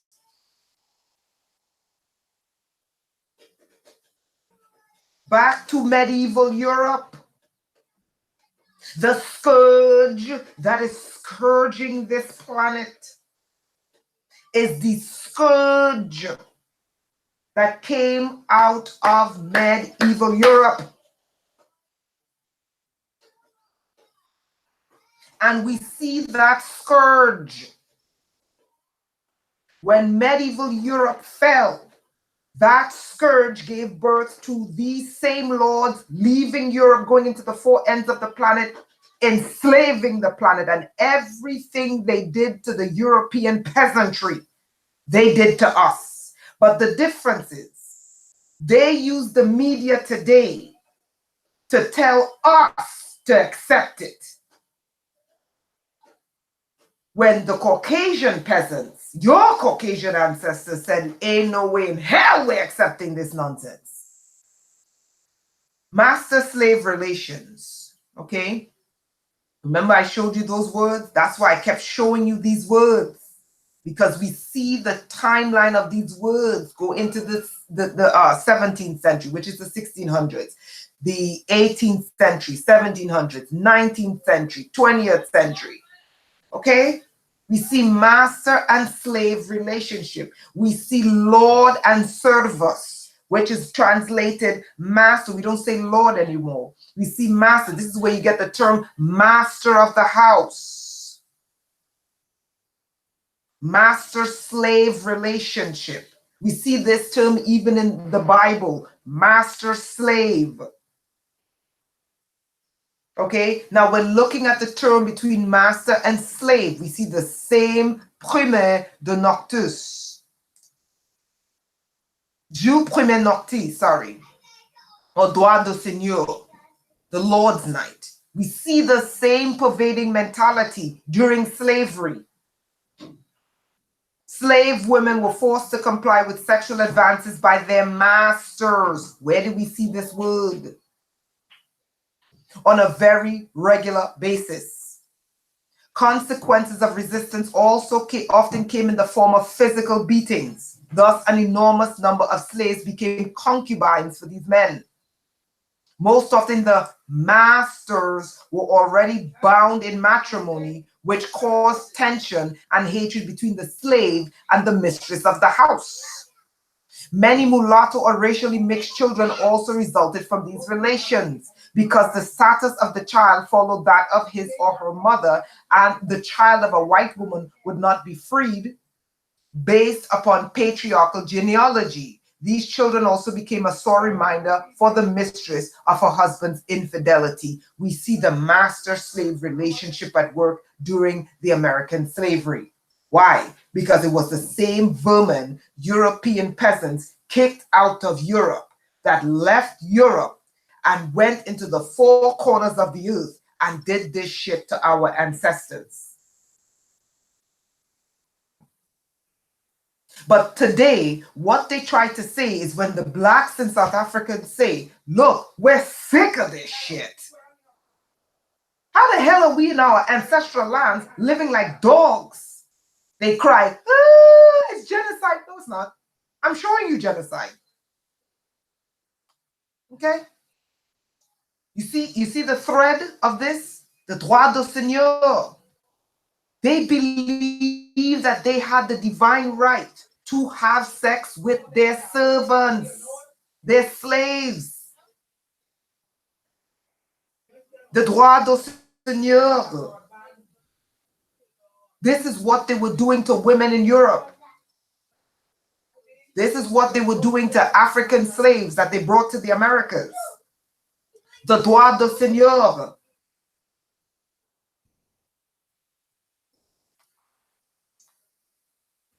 Okay.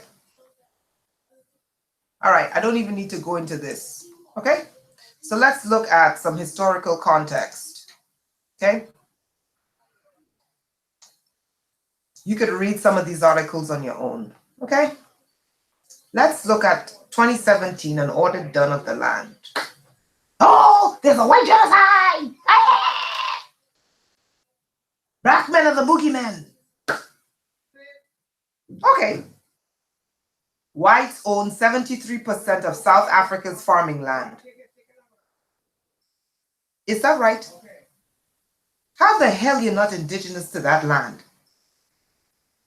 We read the Land Act that put the vast majority of the indigenous Black people on 7% of the land. We read the historical context of this. And we see till today what the laws, those land laws, those racial land laws, when they said enough with slavery, they said, ah, God damn, how the hell we gonna get this shit done for free? Said, but the blacks are gonna turn around and kill us. So what we're gonna do is we're gonna create these laws. We see from 1919, 1920, 1921, 1922, 1923, every year they came up with a way to steal the Black Africans' land every year. So when they tell you they paid for it, no, they didn't. No, they didn't.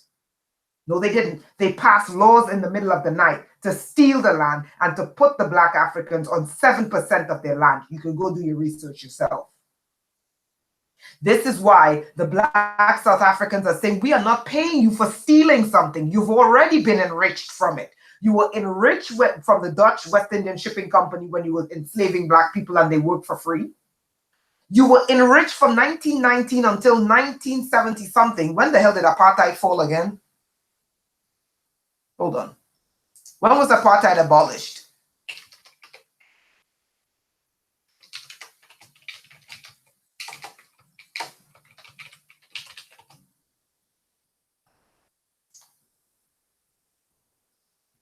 Sorry, oh my God, 1994. Ooh, child.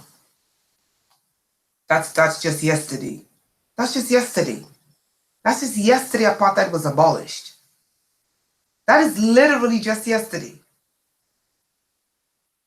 That is literally yesterday apartheid was abolished. Okay? So we're looking at the history of what they were doing. Let's go back to this Land Act, okay? Let's go back to this Land Act. Let's go back to this Land Act because we need to look at this damn Land Act, okay? We need to look at this Land Act because this Land Act is like, hold on.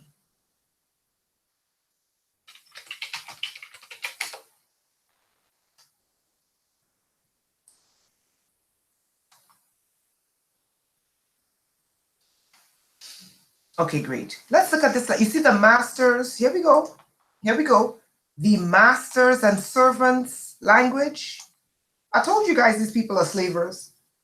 You see the language? Masters and slaves. Service means slaves. Don't let them tell you slaves are this and that. No, no, no, no. Serve means slave.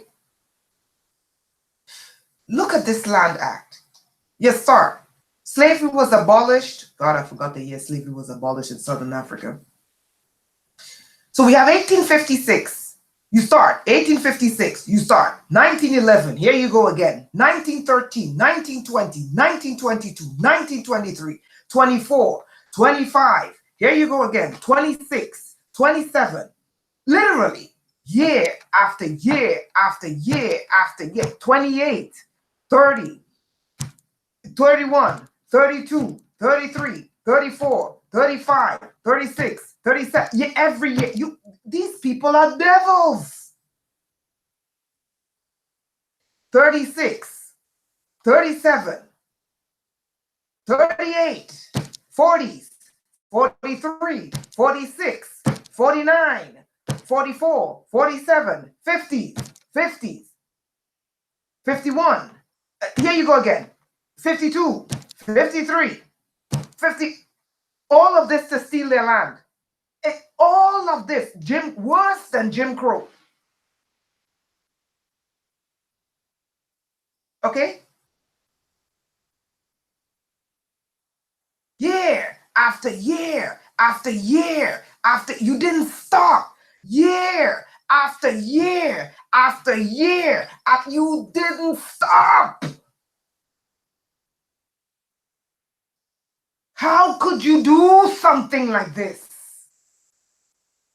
And then you claim you never benefited from it when it was written with you in mind.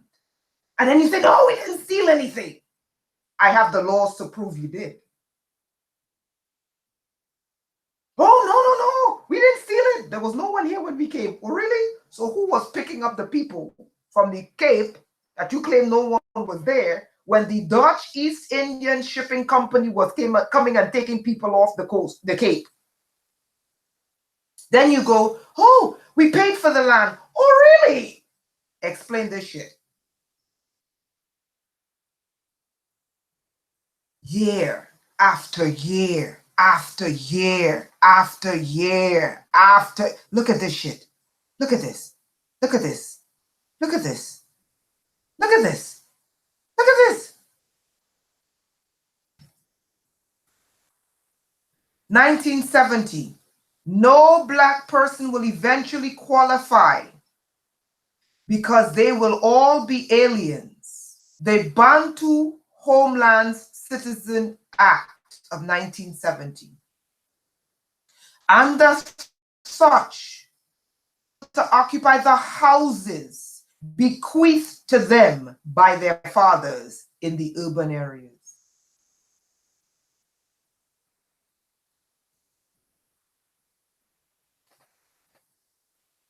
This is madness. Do you see the infection? Do you see the infection? Do you see the infection and the madness of what they did to people when they left Europe? This is what they were under in Europe. They rebelled against it. I showed you the timeline. They left Europe and did this to us and then cried, "Ah! Why genocide? What the hell is this?" This is what the news media will not tell you. This is what the new, how do you you have to be a demon. Every single, they terrorized. They came up with a law to terrorize Black South Africans. Every single,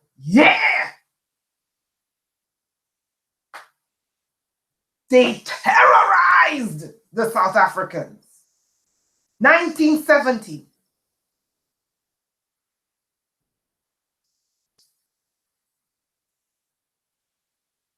This was the government again of South Africa. Here we go. 70, 73, 75, 76, 77, 77. What else? 70, let's see, 79, the year I was born. Here we go. 1970, we spoke about that. Okay, here they go. 77, we're going up to further than, so 77, they were terrorizing them, and that year I was born. Lord have mercy. Okay? Apartheid ended in 1994. Imagine what South Africans are living in today if apartheid just ended in 1994. Imagine what they have been under, the Black people. Imagine you have to be demon possessed if you cannot empathize with what the Black people have been through on their own goddamn land, that you could turn around and lie to the world and say there's white genocide when we have the history of Black genocide, worse than segregationist, worse than segregation, worse than Jim Crow. Let's go to the mass graves. Okay? And today we see, as a result of these, it's blatant theft. I'm showing you those land laws to show you how they wrote into law. Do you know how Central Park went from Black-owned land, Central Park in New York, went from Black-owned middle-class farmland to Central Park today?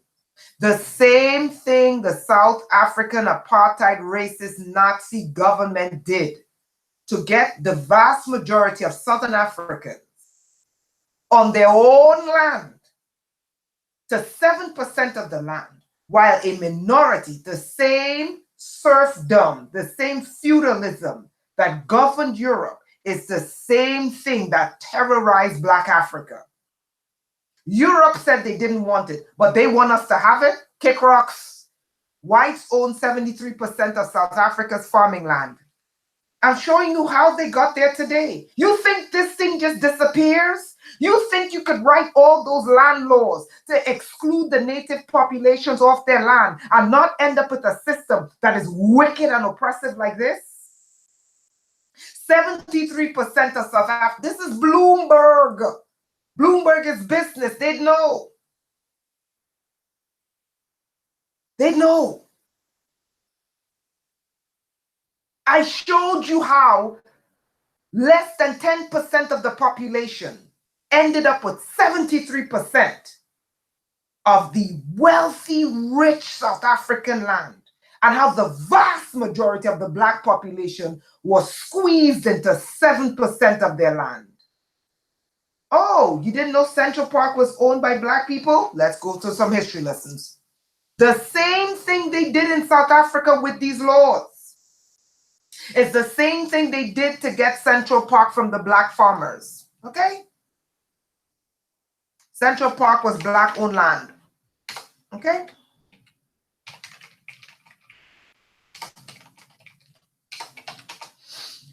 Seneca Village, I think that's what it was called. Seneca, yep, Seneca Village. Okay? Yep.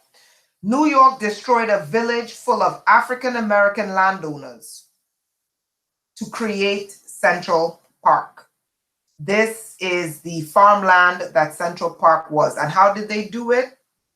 Laws. Yes, Palestinians. And I listen to David Icke. Every day he rails on Israel. What they're doing to the Palestinians. But turn around and lies to Caucasian people. He's straight out lying to them. And telling them, oh, there's white genocide in South Africa. But he doesn't tell them what I just showed you. No facts. I'm giving you facts and history. This is Seneca Village.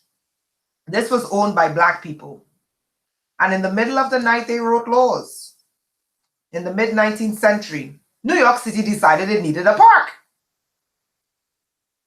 The city was growing fast, and everyone was conscious that this was one metric on which its rival in Europe had the upper hand.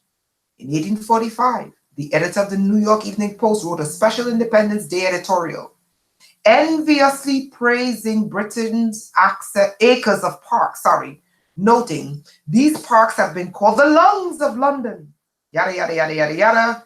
Basically, in the middle of the night, they changed the laws and stole the land from the Black people and kicked them out. But there's another side to the story.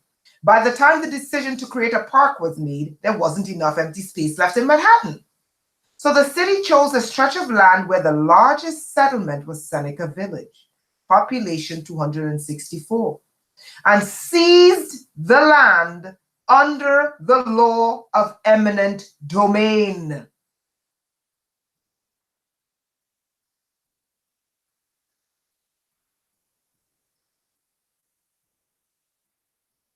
This is why it is very dangerous for Africans to engage with foreign countries.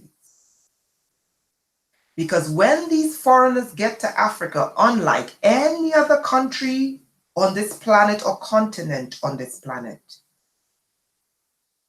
when foreigners get to Africa and they see the amount of wealth on that continent, they lose their minds and they get greedy and they conspire and they begin to place and position themselves in government to do what? To get control of the law-making bodies. Then the second thing they do is begin to position themselves in either police or military to get access to might. So they position themselves in politics, they position themselves in either the military or police. And the third one, which is the external route which they use, is economics. They use economics to say, no, equal trade. And the Africans go, oh, yeah, you're right, we need to do trade. But once they begin the so-called equal trade, which is not equal at all, they quickly begin to position themselves in two places. The government to create the laws, and the police and military for military might. And then what you start seeing occur is laws like this.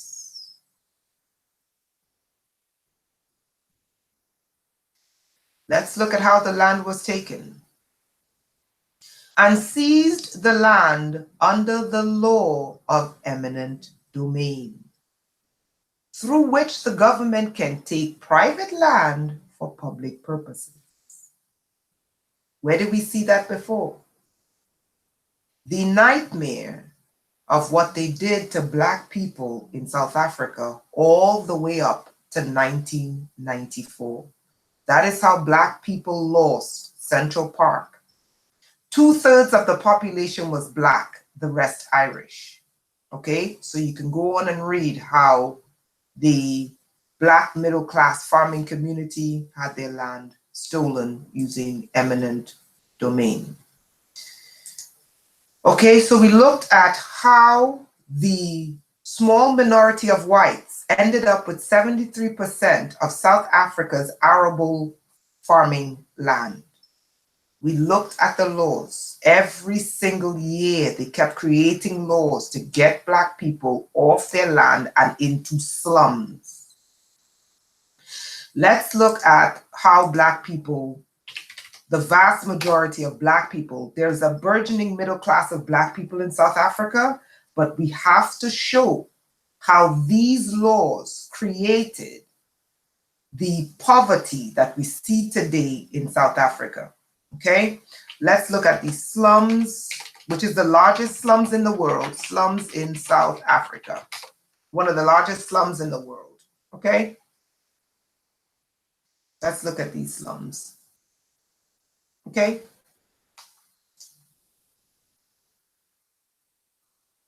this is how they live, and that was by design. This is the history of what the whites did in South Africa when they did law after law after law to not just, and this is not just physical poverty, the psychological warfare they did on Black people in South Africa.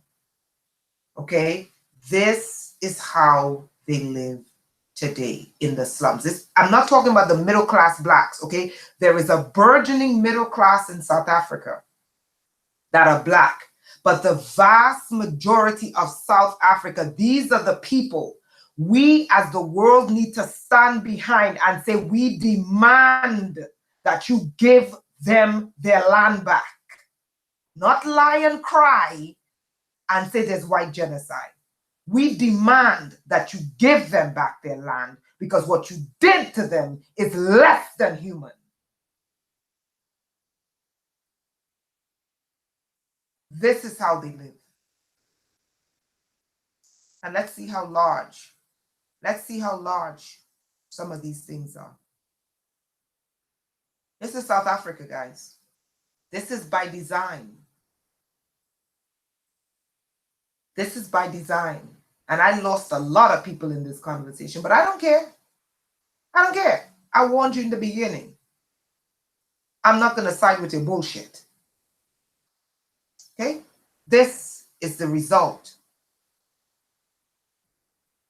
This is the result of 100 years of blacklining.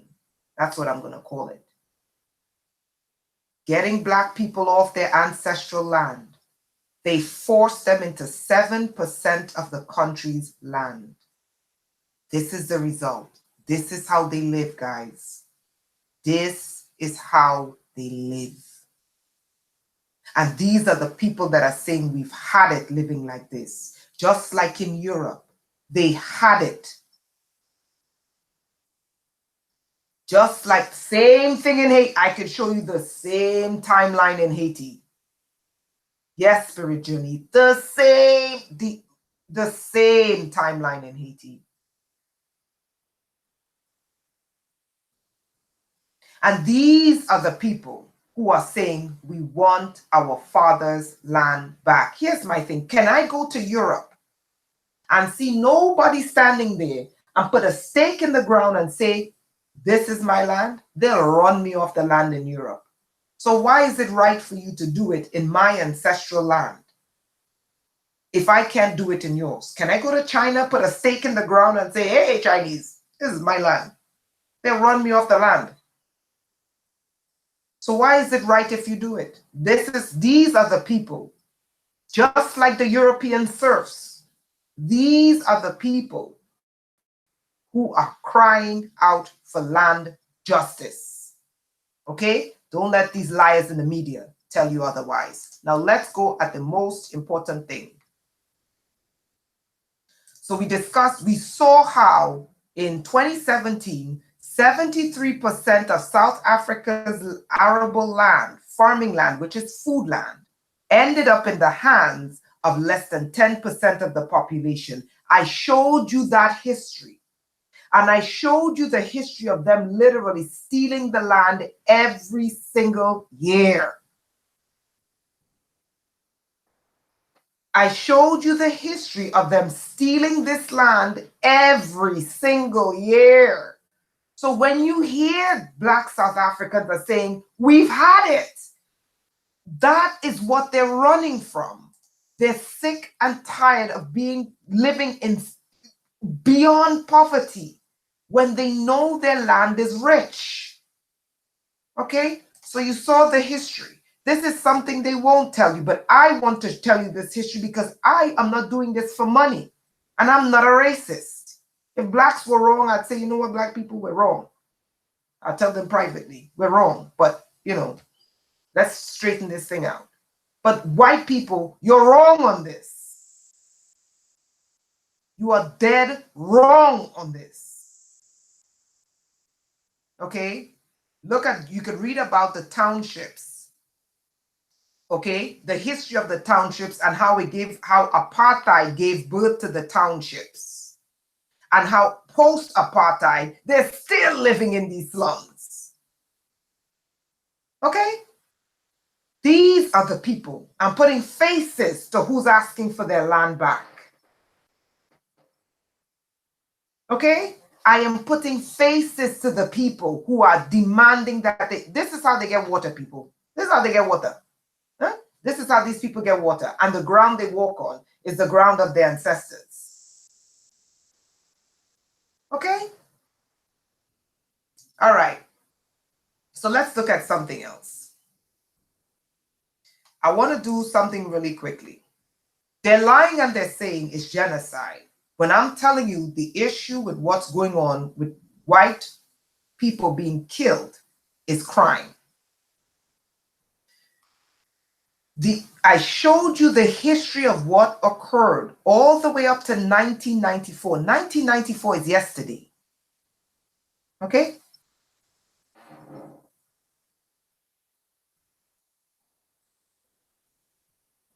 Exactly. It's called Access to Market Capital, Spirit Journey. Study access to global market capital. This is what, and favored nation status. When China got favored nation status, that's why China is competing with the United States today. Blacks have never been given. No black country has ever been given favored nation status. Never. Okay? None. And black countries don't get the kind of access to capital markets. Capital markets. Okay? Like, let's say the nation of China, Japan, Europe, and the United States. That is why they formed their own, like the BRICS, but I don't want to go into that today. Let's get to the point of this so-called pseudo-white genocide.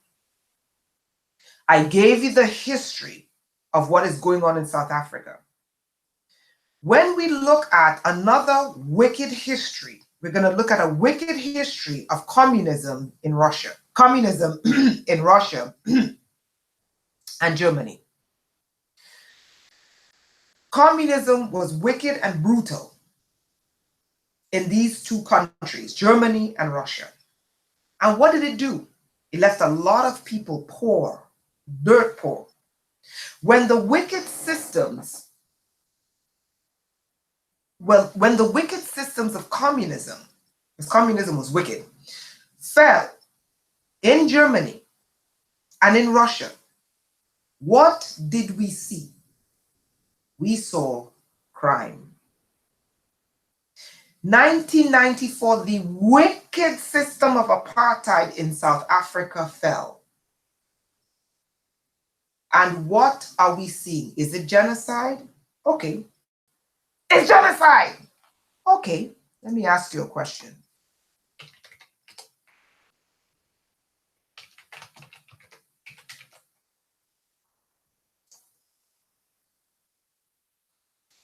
In South Africa, among the white population, there is one of the highest incidences of malignant melanoma in the world, and concern for skin cancer overall has grown in recent years.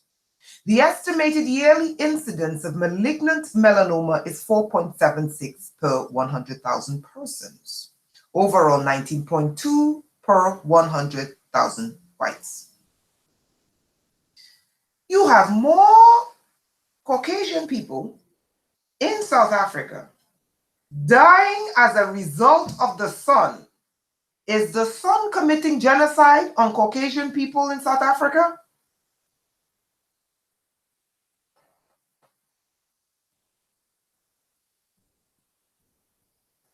Okay, the crime against white South Africans is about 400 a year. To answer your question, House of Spring Joy, it's about 400 a year. Okay, but what you don't look at is there's more crime. There's crime between blacks, there's crime between whites, there's crime between blacks and whites and blacks. You understand? Overall, what I'm trying to show you is whenever there's a wicked institution that is propped up for many years, when the wicked institution falls, what we see is crime. Let us reference crime in East Germany and crime in Berlin. Listen to this. The fall of the Berlin Wall. This article was written, hold on, November 2018. The fall of the Berlin Wall may have blighted a generation in East Germany. According to research published today, which suggests that children born after the wall came down were significantly more likely to commit crimes than their West German counterparts. This is what happens when you oppress people. When the system of oppression falls,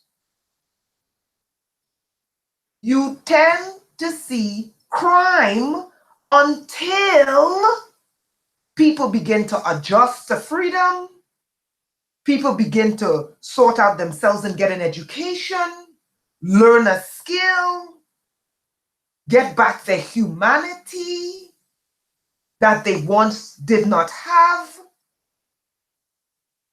get a sense of self. But you're looking at 400 whites in the whole country on average, but they're not looking that there's crime in every level because there was a wicked system in place. When these wicked institutions fall, like communism, we see that in an article written November 2018, okay, that's just the date, but the article says today. Okay, that's the date. Take it what it is. Oh, wait, hold on. Nope. I'm sorry. April 2013. I knew that wasn't the right date. I'm sorry. The 4th of April 2013. We see crime. We see crime. We see crime. We see crime. Why? Because you cannot keep oppressing people. And crime is a byproduct of capitalism. So was slavery. Slavery is the child of capitalism. Okay? But we tend to see crime. So are you going to speak? Are you people who are crying about the crime in South Africa going to cry about the crime in East Germany? Are you people who are talking about genocide in South Africa? Are you going to talk about the genocide of white people killing white people as a result of the Berlin Wall falling in East Germany? Let's look at crime in Russia. As a result of communism falling in Russia. We see several different types of crime emerging in post-communist Russia. We see murder. You can look at these statistics. You see drug trafficking. You see human trafficking, arms trafficking, poaching, corruption. All of these were tied to the fall, look at this, post-Soviet, the collapse of the Soviet Union, wicked institutions, again, destroyed much of the systems and infrastructures that provided social security and a minimal standard of living for the population. And law and order across the country broke down, resulting in outbreak of crime. So why is it when we look at when a wicked institution falls in Europe and we see the rise of nefarious behaviors, we don't say this is white genocide, we say it is crime. But when we see in South Africa a wicked institution falls and we see the same elements spring up, we say it's white genocide.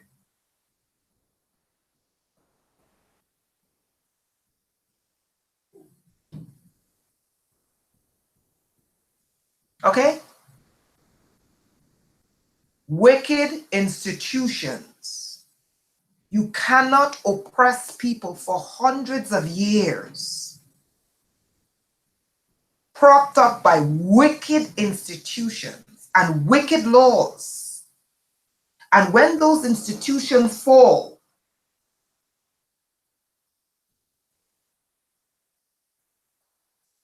there is no safety net for the people. And then shocked when crime ensues. Am I saying kill white people in South Africa? Hell no. Am I saying give the land back to the rightful owners? Hell yes. Without compensation, because you've been compensated enough. You've been compensated enough. You've been compensated. We have the laws to prove your compensation. You've been compensated enough.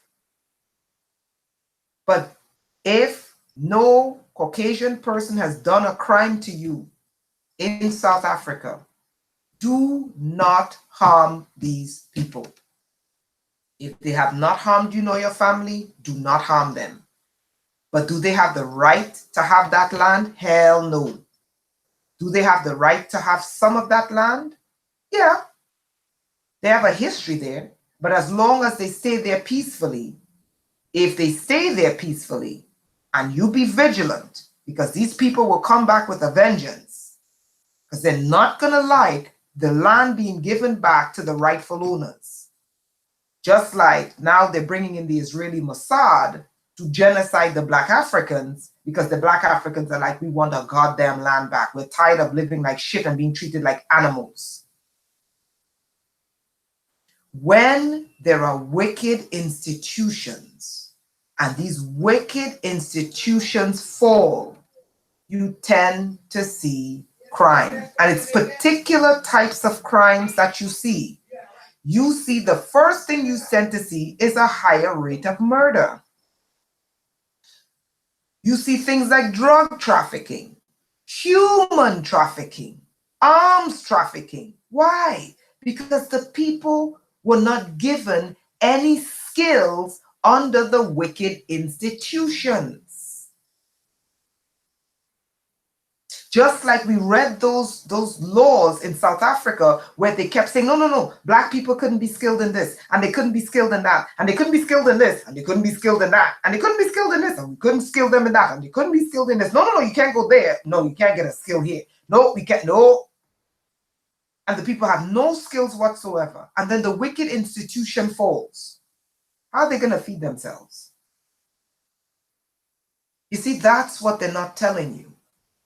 But I'm honest. I'll tell you. That's what's going on in South Africa. Okay?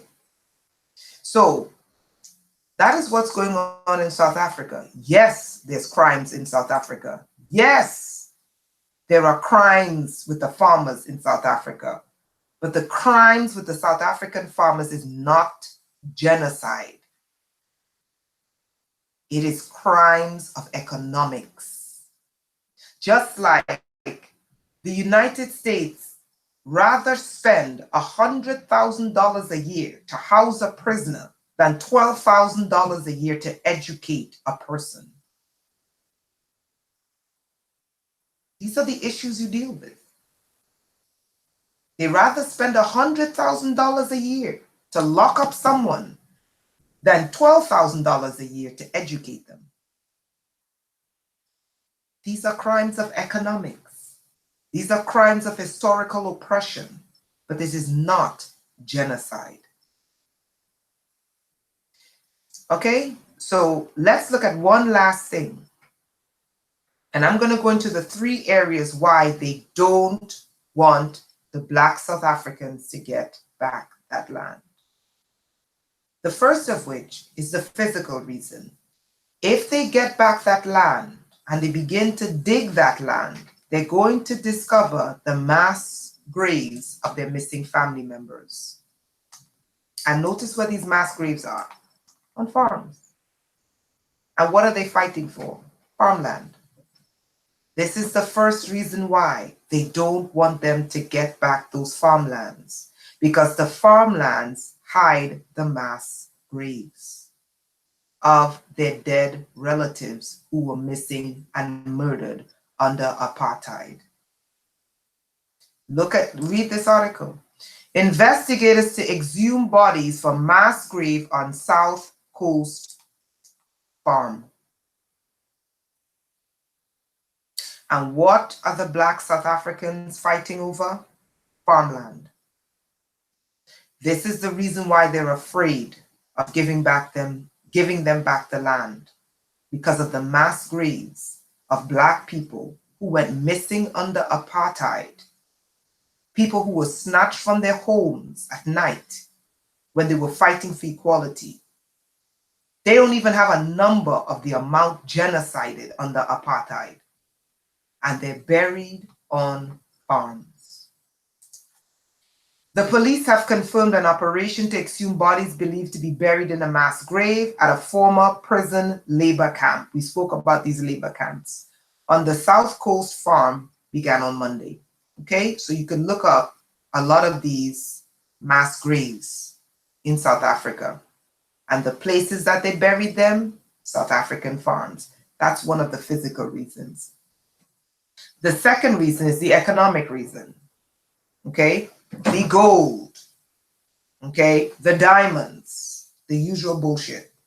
The gold, the diamonds, the minerals, the vineyards, the economic impact of South Africa's agricultural exports. Okay, they're one of the largest economies in Africa. Okay, so the economic impact. They don't want the economics, because even though apartheid ended, economic apartheid in South Africa still exists. Physical apartheid is over. Economic apartheid in South Africa is still law, where the country's economy is literally in the hands of a small group of non-indigenous, non-Black people. The second reason why they don't want them to get that land, and they are crying and lying and saying why genocide, is because they don't want the Blacks to get the economic power. That is the second reason. The third and final reason, and this may surprise you, has to do with that region in itself. Okay? Kenya is in East Africa. But the unique thing about South Africa is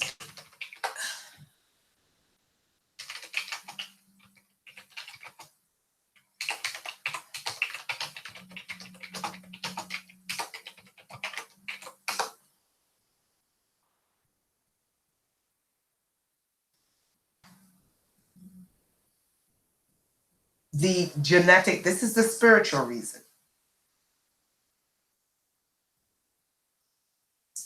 The spiritual reason, and this is what they're really fighting over. When you get past the human element, you get past the institutional element, and you climb higher up into the spiritual element.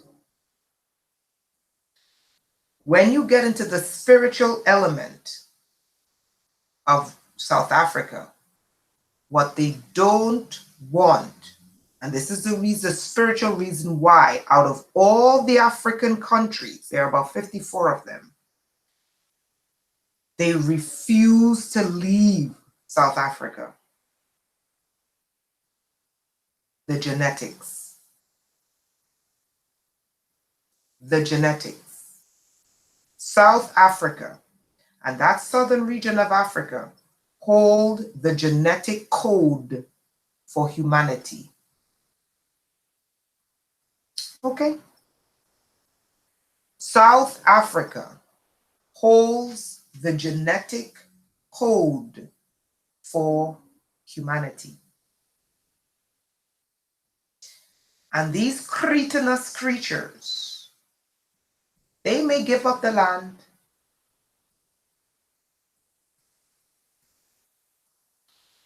They may give up the resources. But to give up that genetics, and I'm not going to go into too much on that, do your own damn research. You guys want.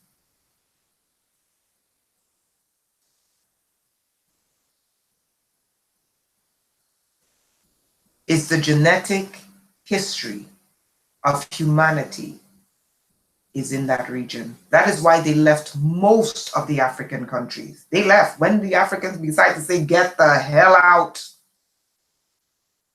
They held on to that South Africa for their life. They all had economic interest. They all had economic interest in all Africa. But there were certain countries that were pivotal that they held on for their life. One of which was South Africa. And this has to do with genetic preservation. And they don't want to leave South Africa. And the scientists know this because they know that Southern Africa holds the key to humanity. And they don't want to leave.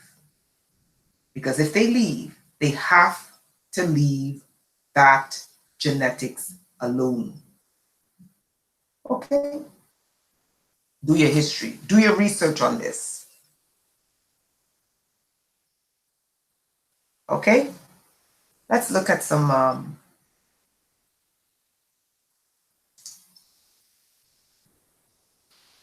and why is the genetic code so important to them? Why is the genetic code so important to them?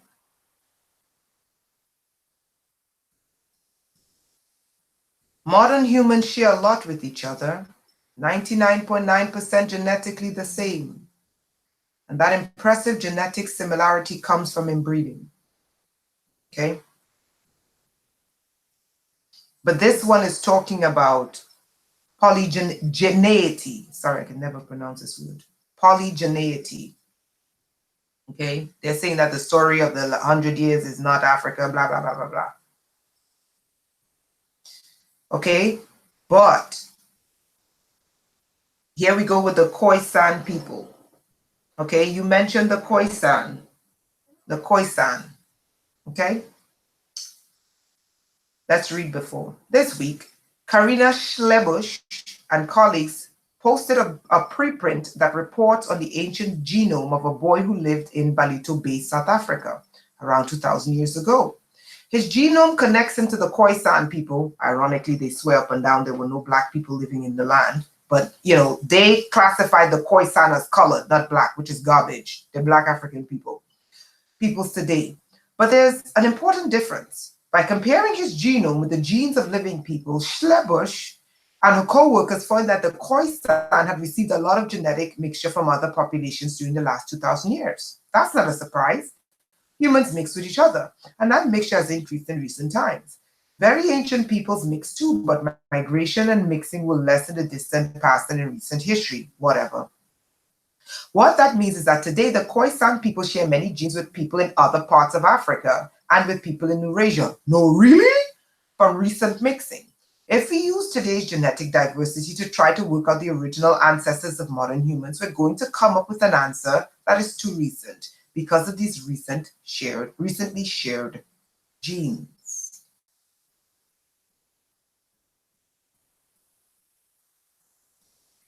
The most important reason why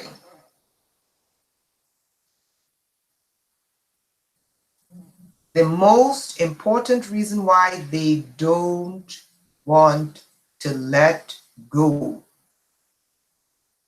of South Africa. They're going to give them back their land. They're going to be forced to turn over the economy to them. And they're going to hate it for that. But one thing they cannot live without is the genetics. Because their very survival is dependent upon it. Okay? I hope that helps. Do your research about the genetics of Southern Africa and how the genetics in the southern part of Africa shaped the genetics across the planet. And then do some other research to figure out whose birth rates is going down because of lack of genetic variety. And do the history of mixing and why this mixing was used for racial superiority and racial prevalence. Okay? When you want to look at the social impact of why they weaponized race and how they used it, okay, you got to get back to the southern reaches of Africa. Okay? So I hope that helps. I was just not happy today. It was long. Okay, this is Lake Turkana in Kenya. And this is Lucy. And Lucy is, hold on.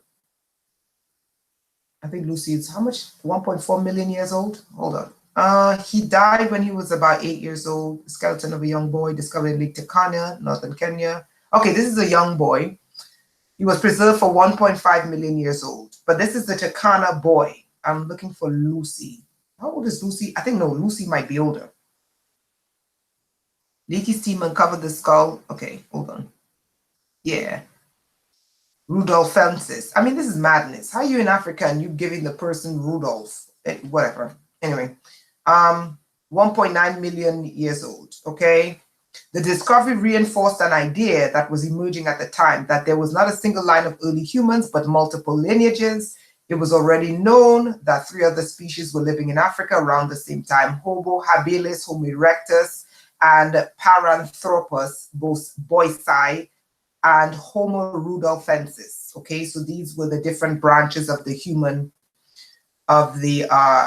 human genome that was living in Africa at the time. Okay, so when people talk about not wanting the Black South Africans to get their land, I gave you the truth. Okay, when they talk about the apartheid, it's genocide. No, it's crime. What was done under apartheid is genocide.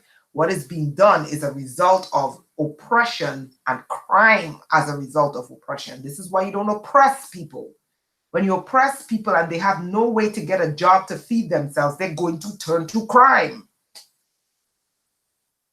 And naturally, if you own a farm, they're going to think you have food on that farm. So what do you think they're going to do?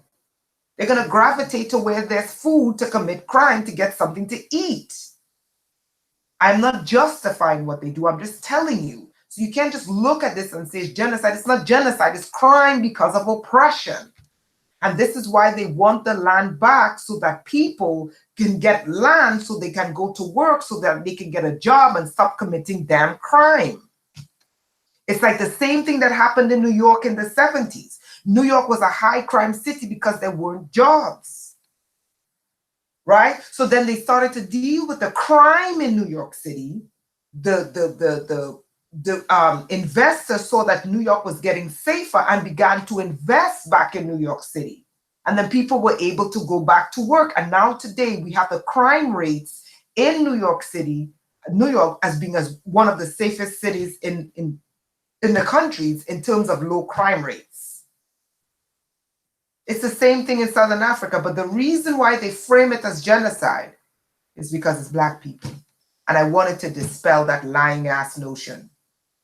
Okay, so I talked way too much, and this video is probably 10 hours. Okay, so, and I'm down to 5 views, but I don't care. So that is what was taking place. Okay, it was a long video, but I had to get all of that history out there because I don't just like to talk foolishness. Okay, I don't like to present you a position without facts. I don't like to give you a position without historical context, without you understanding the mind frame of people and what people were thinking and what brought about that kind of mentality, and without showing you the timeline of when that injection took place, how those injections don't just stop.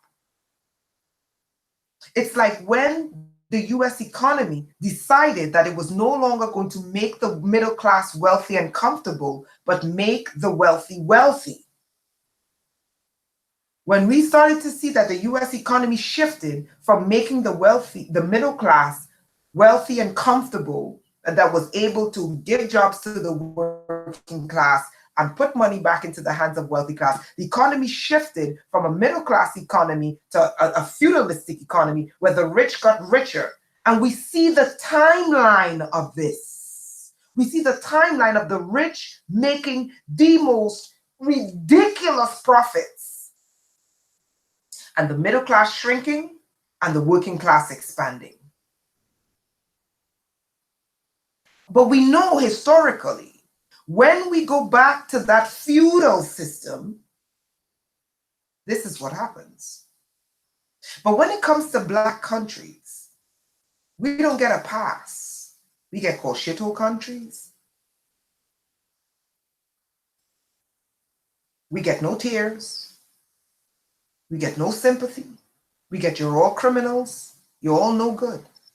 But when other countries stand up and they fight, when they protest in France against government, whatever, when they protest in Germany, when they march in the street and they burn down buildings, they stand with them and they go, oh, they're fighting for their rights. But when they do it in Africa,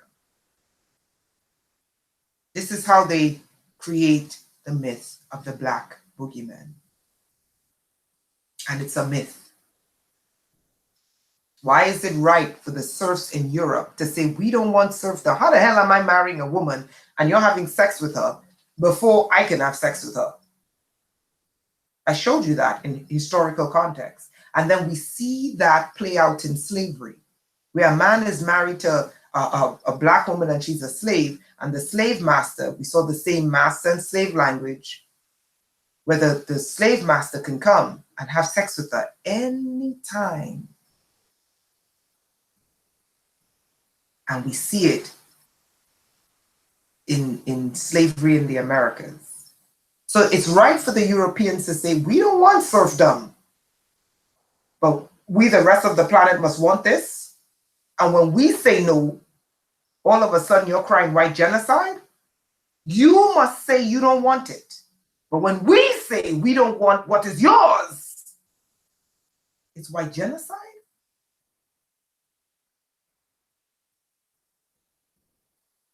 Make up your mind. But I needed the world to understand that there is a myth. Do Black people commit crime? One more thing. One more truth that we need to discuss here. One more truth before I leave about the myth of the Black boogeyman. Okay? I don't tell you stuff without facts. Okay? I don't tell you stuff without facts. Okay? These are the FBI crime statistics for 2011.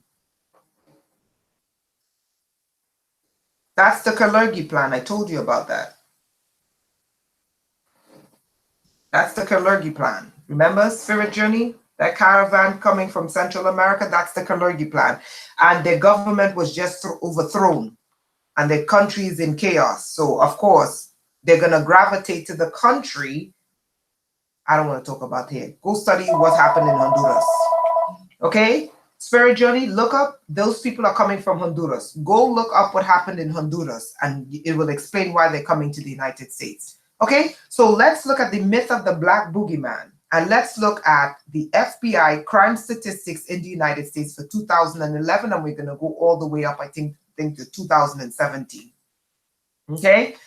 These are 30 areas of crimes by race in the United States. Okay? This is the total of crimes committed. You have totals, you have the white population, you have the black population, you have the native population, you have the Asian population. This is the percentage distribution. Okay? Of the total 9,500,000 crimes committed in the United States, the white population committed 72%. The black population in 2011 committed 28.4%. The Alaska Native American 1.5 and the Asian 0.9. You can look at these statistics yourself. Okay? This is the under 18 arrests. This is back to the myth of the boogeyman. 2011, and I'm going to go up to more recent statistics. The total arrests were 1,100,000 roughly. Out of 100% percentile, 65.7% were committed by Caucasians. 32% was committed by Blacks. Do you understand what I'm saying to you? If Black people commit the majority of the crimes, how is it that the FBI statistics is saying 70% of crimes in the United States are committed by whites? That's 2011. Let's look at the 2012.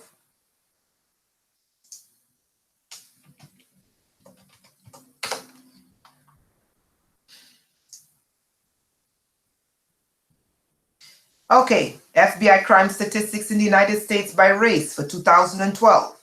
The total, 9,400,000. Okay, by Caucasians, Blacks, Americans, and Asians. 70% of the crimes, all arrests made in the United States. Caucasians were arrested. 28% was Black. 1.4 was American Indian. 1.2 was Asian Pacific. The majority of arrests made in the United States, according to the FBI crime statistics in 2012, was Caucasians. Let's look at under 18. Arrests under 18, FBI crime statistics for 2012. We see 1,02,285. We see the 65.2, the percentage distribution. 65.2% of Caucasian people committed the most arrests, were arrested the most in the United States, while 32.2% of Blacks were arrested, and 1.3% of Native Americans, 1.2. 18 and older, we see the total is 8,388,188. 70%, 69.7. Caucasians, 27.6. Blacks, 1.5. American Indian, 1.2. These are the percentages. These are the actual numbers, arrests 18 and over. Let's look at crime 2013, the statistics.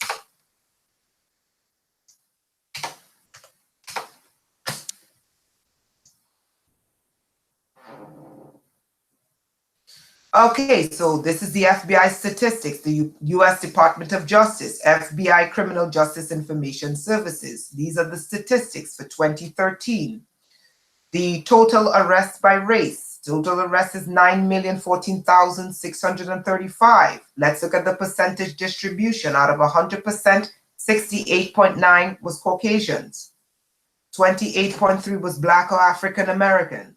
1.6 was American Indian. 1.2 was Asian, etc., etc. Let's go down the statistics. Arrests under 18.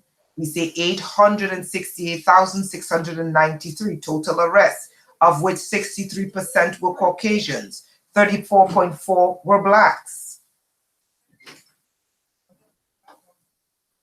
Okay, these are FBI statistics. I'm not making this up. And so far we did it for 3 years.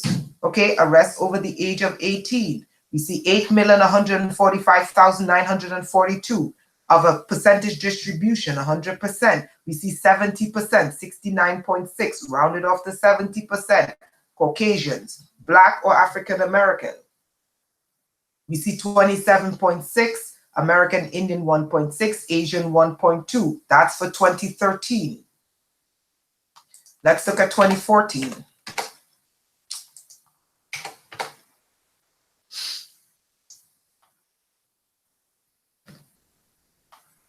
Okay, and you can go on and on and on all the way up to 2017 because I don't think 2018 is out yet. Okay, so 2014, this is the last one I'm going to do. Okay. All right, so this is the FBI again, crime statistics in the United States by race. We see 8,730,665 arrests. This is the percentage distribution. I can go through the numbers. Of the 8,730,665 arrests, 6,056,687 were Caucasians. 2,427,683 were Black or African Americans. 135,599 were American Indians. 100,067 were Asians. 10,629. We see the percentage distribution. 70% Caucasian males, 27.8% or 28%. We see Black or African American, 1.6, 1.1. Where are they getting this notion? Where are they getting the idea that Blacks commit the majority of the crimes? Let's look at the 30 charges. Okay, there are 30 categories in which a person can be arrested. When we look at murder and non-negligent manslaughter, we see that Blacks outnumber for 14, we see Blacks outnumber Caucasians with a fraction of a percentage. A couple of points. Not a fraction of a percentage, but a couple of points more. That was a mistake, about 5 points more, 5 points more. We see rape. We see that the white is 67.2, whereas Blacks is 29.9. These are the percentage of the rapes. Yet we see on the news, they make it look like Blacks commit the majority of the rapes. We see robbery.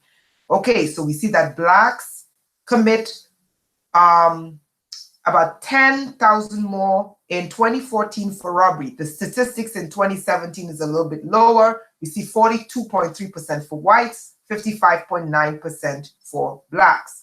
But let's look at all the other factors, all the others. So we see 2 areas in which Blacks need to work on. We see murder, which is a couple points ahead for 2014. And we see robbery, which is a couple points ahead than whites for 2014. But let's look at every other charge in which a person, every other offense in which a person can be charged. We see aggravated assault, 63.7 to 33.2. We see burglary, 67 to 30. We see larceny and theft, 70 to 28. We see motor vehicle theft, we see 66 to 30. We see arson, it's 73 to 23. We see violent crime, we see 59 to 37. Property crime, 68 to 28. Other assaults, 65.4 to 31.9. Forgery. In all the other categories, you can read this crime statistics yourself. The only 2 areas where Blacks need to work on, and which I think they began working on in 2017, because I looked at the statistics, 2017. Oops, sorry. And then I'm going to get off and shut up. Okay, 2017. Is it 20? Oh, shoot, it's 2016. I'm sorry. The two areas in which Blacks need to work on is murder and robbery. Murder and robbery. And they inched them out literally by 6 points. I think about 6 points, 7, 11. This is about 11 points higher. Out of the 30 categories, these are 30 offense categories. Blacks commit more crime by literally single digits in murder and non-negligent manslaughter, and in robbery in 2 categories, murder and robbery. They have inched out by single-digit points the Caucasian population for 2016. But out of 30 categories, it's 30 offenses, 30. The Caucasian population has literally double-digit outpaced everyone else. So why do I say that? Do I say that and I turn around and say, when I look at these statistics, whites commit all the crime? No, they commit most of the crimes in the United States. But am I going to say, white people are the boogeyman and throw all Caucasian people into crime statistics and tell your daughters, oh my God, in 2016, the rape arrests of the Caucasian male was 67.6 versus 29.1 for Blacks, 1.3 for American Indian, 1.7 for Asian, 0.4 for Native Hawaiians. Therefore, all white men are rapists? Of course not. Of course not. So again, why is it that when it comes to Black people, they always have to posit the Black boogeyman? And that's why this video took so long. That's why I brought so much historical data. That's why I brought so much evidence, because I didn't want to stipulate a position without proper and thorough research. Am I going to say to women, run away from white men because 67.6% of them get arrested for rape? Of course not. Of course not. But why is it when it comes to Black people, we get the boogeyman treatment? Be careful of that Black boogeyman. Be careful of that Black boogeyman. There are 30 offense categories, of 2 of which Black people need to get under control. Murder, non-negligent manslaughter, and robbery. I'm not giving them a pass. We need to work on that. And we have people in the communities working on it. But why is it when we listen to things happening, be careful of that Black boogeyman? No Black people commit all the crime in the United States. There goes that 15% again, committing all the crime in the United States, when the FBI statistics speak otherwise. 2016 estimated population, 257,112,535. Okay? So I just wanted to show that. I just wanted to show that. And one of the last things I wanted to show, and then I'm going to thoroughly shut up, is the hate crime committed against the Jewish people when they slaughtered these Jewish people in the synagogue recently. And this is primarily the reason why I had to deal with the lying infection of people always trying to make it look like the Black man is out to get white people, when that is not the case. I had to make this video. In the news, a white Nazi racist sent a message to the Zionist Jews by murdering Jews in the synagogue.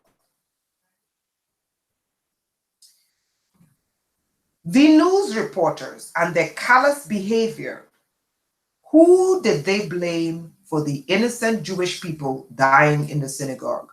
Did they blame the Nazi white supremacists? No. Do you know who they started to blame? Farrakhan, a black man. This is why I made this video. Because whenever they need a boogeyman, they don't care what kind of theoretical physics, quantum physics they use to come to their conclusions. They don't care what kind of quantum physics that is devoid of reason and mathematical treatments to come to their conclusion. Their conclusion is always the black boogeyman.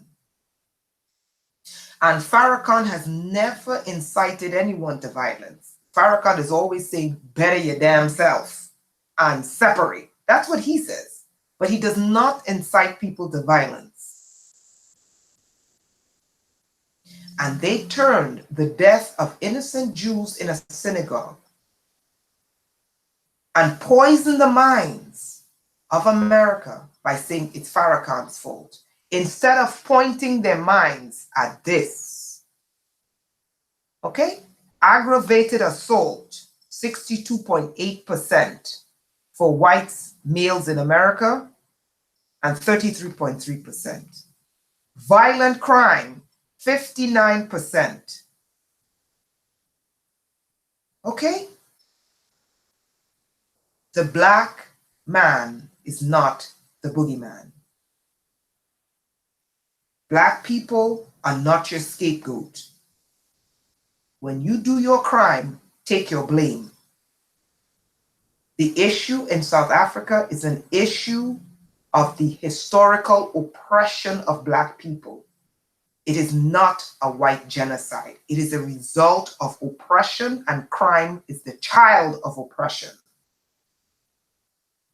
The innocent Jews who were murdered in that synagogue by that Nazi, Farrakhan has nothing to do with this. That is your issue and your tendency to violence. Leave a black man, and don't make the black man the face of your hate, your racism and your rage. And I needed to put that out there because they sneakily try to make black men and black women the face of hate. And I say no. No, you will not. Not on my watch.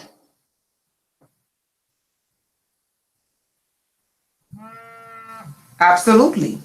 Didn't you just see the statistics, Spirit Journey? I just showed you that you could go all the way up to 2017. In the United States, the people who commit the majority of the crime are Caucasians, not black people. But why is it on the news? They always make it look like the people who commit the majority of the crimes are black people. That is not the facts. The evidence supposes and supports and shows you clearly the majority of the arrests that are made in this country are for Caucasians. And out of 30 offenses, there are only 2 offenses where black people in single-digit margins outnumber white people, okay, which they need to work on. But out of 30 offenses, 28 of those offenses, the Caucasians outnumber blacks in double digits. Blacks are not committing the majority of the crimes in the United States are. But why is it that whenever we look at the news always makes it look like we are the boogeyman? And I do because I'm tired of those lies. That's why I did it. Okay, I have talked way too much, way too long, and I need to get off of here. Okay, so I hope you enjoyed the video. I talked way too long, and have a wonderful, great evening. Thank you.